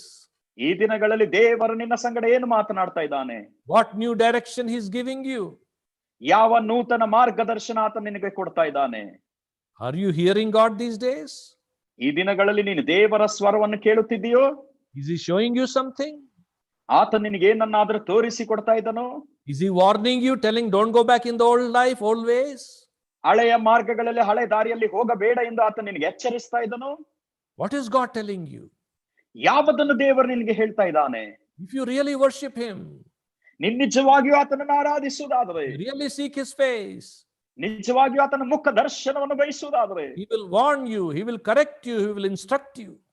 ಆತ ನಿನ್ನನ್ನು ಎಚ್ಚರಿಸುತ್ತಾನೆ, ನಿನ್ನನ್ನು ತಿದ್ದುತ್ತಾನೆ, ನಿನಗೆ ಮಾರ್ಗದರ್ಶನ ಕೊಡ್ತಾನೆ. He will guide you in all truth. ಎಲ್ಲ ಸತ್ಯದಲ್ಲಿ ಆತ ನಿನ್ನನ್ನು ನಡೆಸಿಕೊಂಡು ಹೋಗುತ್ತಾನೆ. Today I was reading 2 verses. ಇವತ್ತು ನಾನು 2 ವಚನಗಳನ್ನು ಓದುತ್ತಿದ್ದೆ. My Bible reading, personal Bible reading. ನನ್ನ ವೈಯಕ್ತಿಕ ಸತ್ಯವೇದ ಓದುವಂತ ಸಮಯದಲ್ಲಿ it says, those who fear the Lord will not lack anything. ದೇವರಿಗೆ ಭಯಪಡುವಂತವರಿಗೆ ಯಾವ ಕೊರತೆಯೂ ಇರುವುದಿಲ್ಲ. Another version says, those who fear the Lord will not need anything. ಇನ್ನೊಂದು ಅನುವಾದ ಹೇಳ್ತದೆ, ದೇವರಿಗೆ ಭಯಪಡುವಂತವರಿಗೆ ಯಾವ ಅಗತ್ಯವೂ ಇರುವುದಿಲ್ಲ. The next verse says, ಮುಂದಿನ ವಚನ ಹೇಳ್ತದೆ, young lions lack and suffer hunger, but they that seek the Lord will not lack any good thing. ಪ್ರಾಯದ ಸಿಂಹಗಳು ಕೂಡ ಹೊಟ್ಟೆಗಿಲ್ಲದೆ ಹಸಿದಾವು, ಆದ್ರೆ ದೇವರನ್ನು ಬೇಡಿಕೊಳ್ಳುವವರಿಗೆ ಯಾವ ಕೊರತೆಯೂ ಇರುವುದಿಲ್ಲ. Wow. If you seek God, you will not lack any good thing. ನೀವು ದೇವರನ್ನು ಹುಡುಕಿದ್ರೆ ನಿಮಗೆ ಯಾವ ಒಳ್ಳೆತನದ ಕೊರತೆಯೂ ಇರುವುದಿಲ್ಲ. If you fear God, you will never lack anything. ನೀವು ದೇವರಿಗೆ ಭಯಪಡುವುದಾದ್ರೆ ನೀವು ಎಂದಿಗೂ ಯಾವುದೇ ಕೊರತೆಯೂ ಇರುವುದಿಲ್ಲ. Become a person who fears God. Become a person who seeks God always. ದೇವರಿಗೆ ಭಯಪಡುವಂತ, ದೇವರನ್ನು ಯಾವಾಗಲೂ ಕೂಡ ಹುಡುಕುವಂತ ವ್ಯಕ್ತಿಯಾಗಿ ಮಾರ್ಪಾಟಾಗ್ರಿ. May God lead you in His way. ದೇವರು ತನ್ನ ಮಾರ್ಗದಲ್ಲಿ ನಿಮ್ಮನ್ನು ನಡೆಸಲಿ. May God direct you in His path. ದೇವರು ತನ್ನ ದಾರಿಯಲ್ಲಿ ನಿಮ್ಮನ್ನು ನಡೆಸಲಿ. And may you be a real beautiful worshipper. ಮತ್ತು ನೀವು ನಿಜವಾಗಿಯೂ ಸುಂದರವಾದ ಆರಾಧಿಕರಾಗಿರಿ. Who will bring joy and comfort to God. ದೇವರಿಗೆ ಆದರಣೆಯನ್ನು ಮತ್ತು ಸಂತೋಷವನ್ನು ತರುವಂತವರಾಗಿರಿ. May God bless this message to your heart. ದೇವರ ಈ ಸಂದೇಶವನ್ನು ನಿಮ್ಮ ಹೃದಯಗಳಿಗೆ ಆಶೀರ್ವದಿಸಲಿ. Don't forget these 7 things. 7 ಸಂಗತಿಗಳನ್ನು ಮರೆತು ಬಿಡಬೇಡ್ರಿ. Point number 1. ಮೊಟ್ಟ ಮೊದಲನೇ ಅಂಶ, come to God to worship Him. ದೇವರ ಬಳಿಗೆ ಆತನನ್ನು ಆರಾಧಿಸುವಂತದಕ್ಕಾಗಿ ಬನ್ನಿರಿ. Second, with the help of the Holy Spirit. ಪವಿತ್ರಾತ್ಮನ ಸಹಾಯದೊಂದಿಗೆ. Third, with the word of God. 3, ದೇವರ ವಾಕ್ಯದಿಂದ. Fourth, rejoice in Jesus. 4ನೇದಾಗಿ ಯೇಸುವಿನಲ್ಲಿ ಸಂತೋಷ ಪಡಿರಿ. Fifth, 5ನೇದಾಗಿ worship Him with your spirit, soul and body. ನಿಮ್ಮ ಆತ್ಮ, ಪ್ರಾಣ, ಶರೀರಗಳೊಂದಿಗೆ ಆತನನ್ನು ಆರಾಧಿಸಿರಿ. Sixth, worship Him with your substance, with your treasure. 6ನೇದಾಗಿ ನಿಮಗಿರುವಂತ ಎಲ್ಲದರಿಂದಲೂ ಕೂಡ ಸರ್ವಸ್ವವನ್ನು ಅರ್ಪಿಸಿ ಆತನನ್ನು ಆರಾಧಿಸಿರಿ. And seventh, get new directions from God. 7ನೇದಾಗಿ ದೇವರಿಂದ ನೂತನ ಮಾರ್ಗದರ್ಶನಗಳನ್ನು ಪಡೆಯುವಂತವರಾಗಿರಿ. Hear His voice, obey Him. ಆತನ ಸ್ವರವನ್ನು ಕೇಳಿರಿ, ಆತನಿಗೆ ವಿಧೇಯರಾಗಿರಿ. God bless you. ದೇವರು ನಿಮ್ಮನ್ನು ಆಶೀರ್ವದಿಸಲಿ. We thank God for the lesson that we learned from the wise men. ಈ ಜ್ಞಾನಿಗಳಿಂದ ನಾವು ಕಲಿತುಕೊಂಡಿರುವಂತ ಪಾಠಕ್ಕಾಗಿ ನಾವು ದೇವರಿಗೆ ಸ್ತೋತ್ರ ಸಲ್ಲಿಸೋಣ. If you are also ಜ್ಞಾನಿ, you will also learn. You are also a wise person, you learn quickly. ನೀವು ಜ್ಞಾನಿ ಆಗಿದ್ರೆ ಬೇಗನೆ ಕಲಿತುಕೊಳ್ತೀರಿ. Amen. Amen. May the Lord make all of us worshippers. ಕರ್ತನ ನಮ್ಮನ್ನೆಲ್ಲರನ್ನೂ ಕೂಡ ಆರಾಧಿಕರನ್ನಾಗಿ ಮಾಡಲಿ. I pray that the anointing of the anointed one will come upon you. ಅಭಿಷೇಕಿಸಲ್ಪಟ್ಟವನ ಅಭಿಷೇಕವು ನಿಮ್ಮಲ್ಲಿ ಪ್ರತಿಯೊಬ್ಬರ ಮೇಲೆ ಬರಲಿ ಎಂದು ಪ್ರಾರ್ಥಿಸುತ್ತೇನೆ. The anointing of the anointed one come upon you. ಅಭಿಷೇಕಿಸಲ್ಪಟ್ಟವನ ಅಭಿಷೇಕವು ಪ್ರತಿಯೊಬ್ಬರ ಮೇಲೆ ಬರಲಿ. Let God become real to you. ದೇವರು ನಿಮಗೆ ನಿಜವಾದವನಾಗಲಿ. Oh, let God become real to you. ದೇವರು ನಿಮಗೆ ನಿಜವಾದವನಾಗಲಿ. May you walk with God and talk with God. ನೀವು ದೇವರೊಂದಿಗೆ ನಡೆಯಿರಿ, ದೇವರೊಂದಿಗೆ ಮಾತನಾಡಿರಿ. May you be free from all worldly ways of following God. ದೇವರನ್ನು ಹಿಂಬಾಲಿಸುವಂತ ಲೋಕದ ಎಲ್ಲಾ ಮಾರ್ಗಗಳಿಂದ, ಪ್ರಾಪಂಚಿಕ ಮಾರ್ಗಗಳಿಂದ ಬಿಡುಗಡೆಗೊಳ್ಳಿರಿ. May we all have Bible ways of following God. ನಾವೆಲ್ಲರೂ ಕೂಡ ದೇವರನ್ನು ಹಿಂಬಾಲಿಸುವಂತದನ್ನು ಸತ್ಯವೇದದ ಮಾರ್ಗದಲ್ಲಿ ಹೊಂದುವಂತವರಾಗಿರೋಣ. May God give us grace to walk with God as Enoch walked with God and talk with God as Moses talked with God. ಹಾನೋಕನು, ಮೋಶೆಯು ದೇವರೊಂದಿಗೆ ನಡೆದಾಡುತ್ತಾ ದೇವರೊಂದಿಗೆ ಮಾತಾಡಿರುವಂತಹ ರೀತಿಯಲ್ಲಿ ನಾವು ನಡೆದುಕೊಳ್ಳುವಂತದಕ್ಕಾಗಿ ದೇವರು ನಮಗೆ ಕೃಪೆಯನ್ನು ದಯಪಾಲಿಸಲಿ. We should know our God. ನಮ್ಮ ದೇವರನ್ನು ನಾವು ತಿಳಿದುಕೊಳ್ಳುವಂತವರಾಗಿರಬೇಕು. God bless everybody. ದೇವರು ಪ್ರತಿಯೊಬ್ಬರನ್ನು ಆಶೀರ್ವದಿಸಲಿ. Heal them. ಅವರನ್ನು ಸ್ವಸ್ಥಪಡಿಸು ಕರ್ತನೇ. Meet their needs. ಅವರ ಅಗತ್ಯಗಳನ್ನು ಪೂರೈಸು. And make all of us your beloved worshippers. ನಮ್ಮನ್ನೆಲ್ಲರನ್ನು ಕೂಡ ನಿನ್ನ ಪ್ರಿಯ ಆರಾಧಿಕರನ್ನಾಗಿ ಮಾಡು. Bless this ministry, Lord. ಈ ಸೇವೆಯನ್ನು ಆಶೀರ್ವದಿಸು ಕರ್ತನೇ. Love of the Savior ministry. Love of the Savior ಸೇವೆಯನ್ನು ಆಶೀರ್ವದಿಸು. Bless them, bless them. ಅವರನ್ನು ಆಶೀರ್ವದಿಸು, ಆಶೀರ್ವದಿಸು. In Jesus' name we pray. ಯೇಸುವಿನ ನಾಮದಲ್ಲಿ ನಾವು ಪ್ರಾರ್ಥಿಸುತ್ತೇವೆ. Amen. Amen. Amen. Amen. Amen. Amen. God bless Amen. you.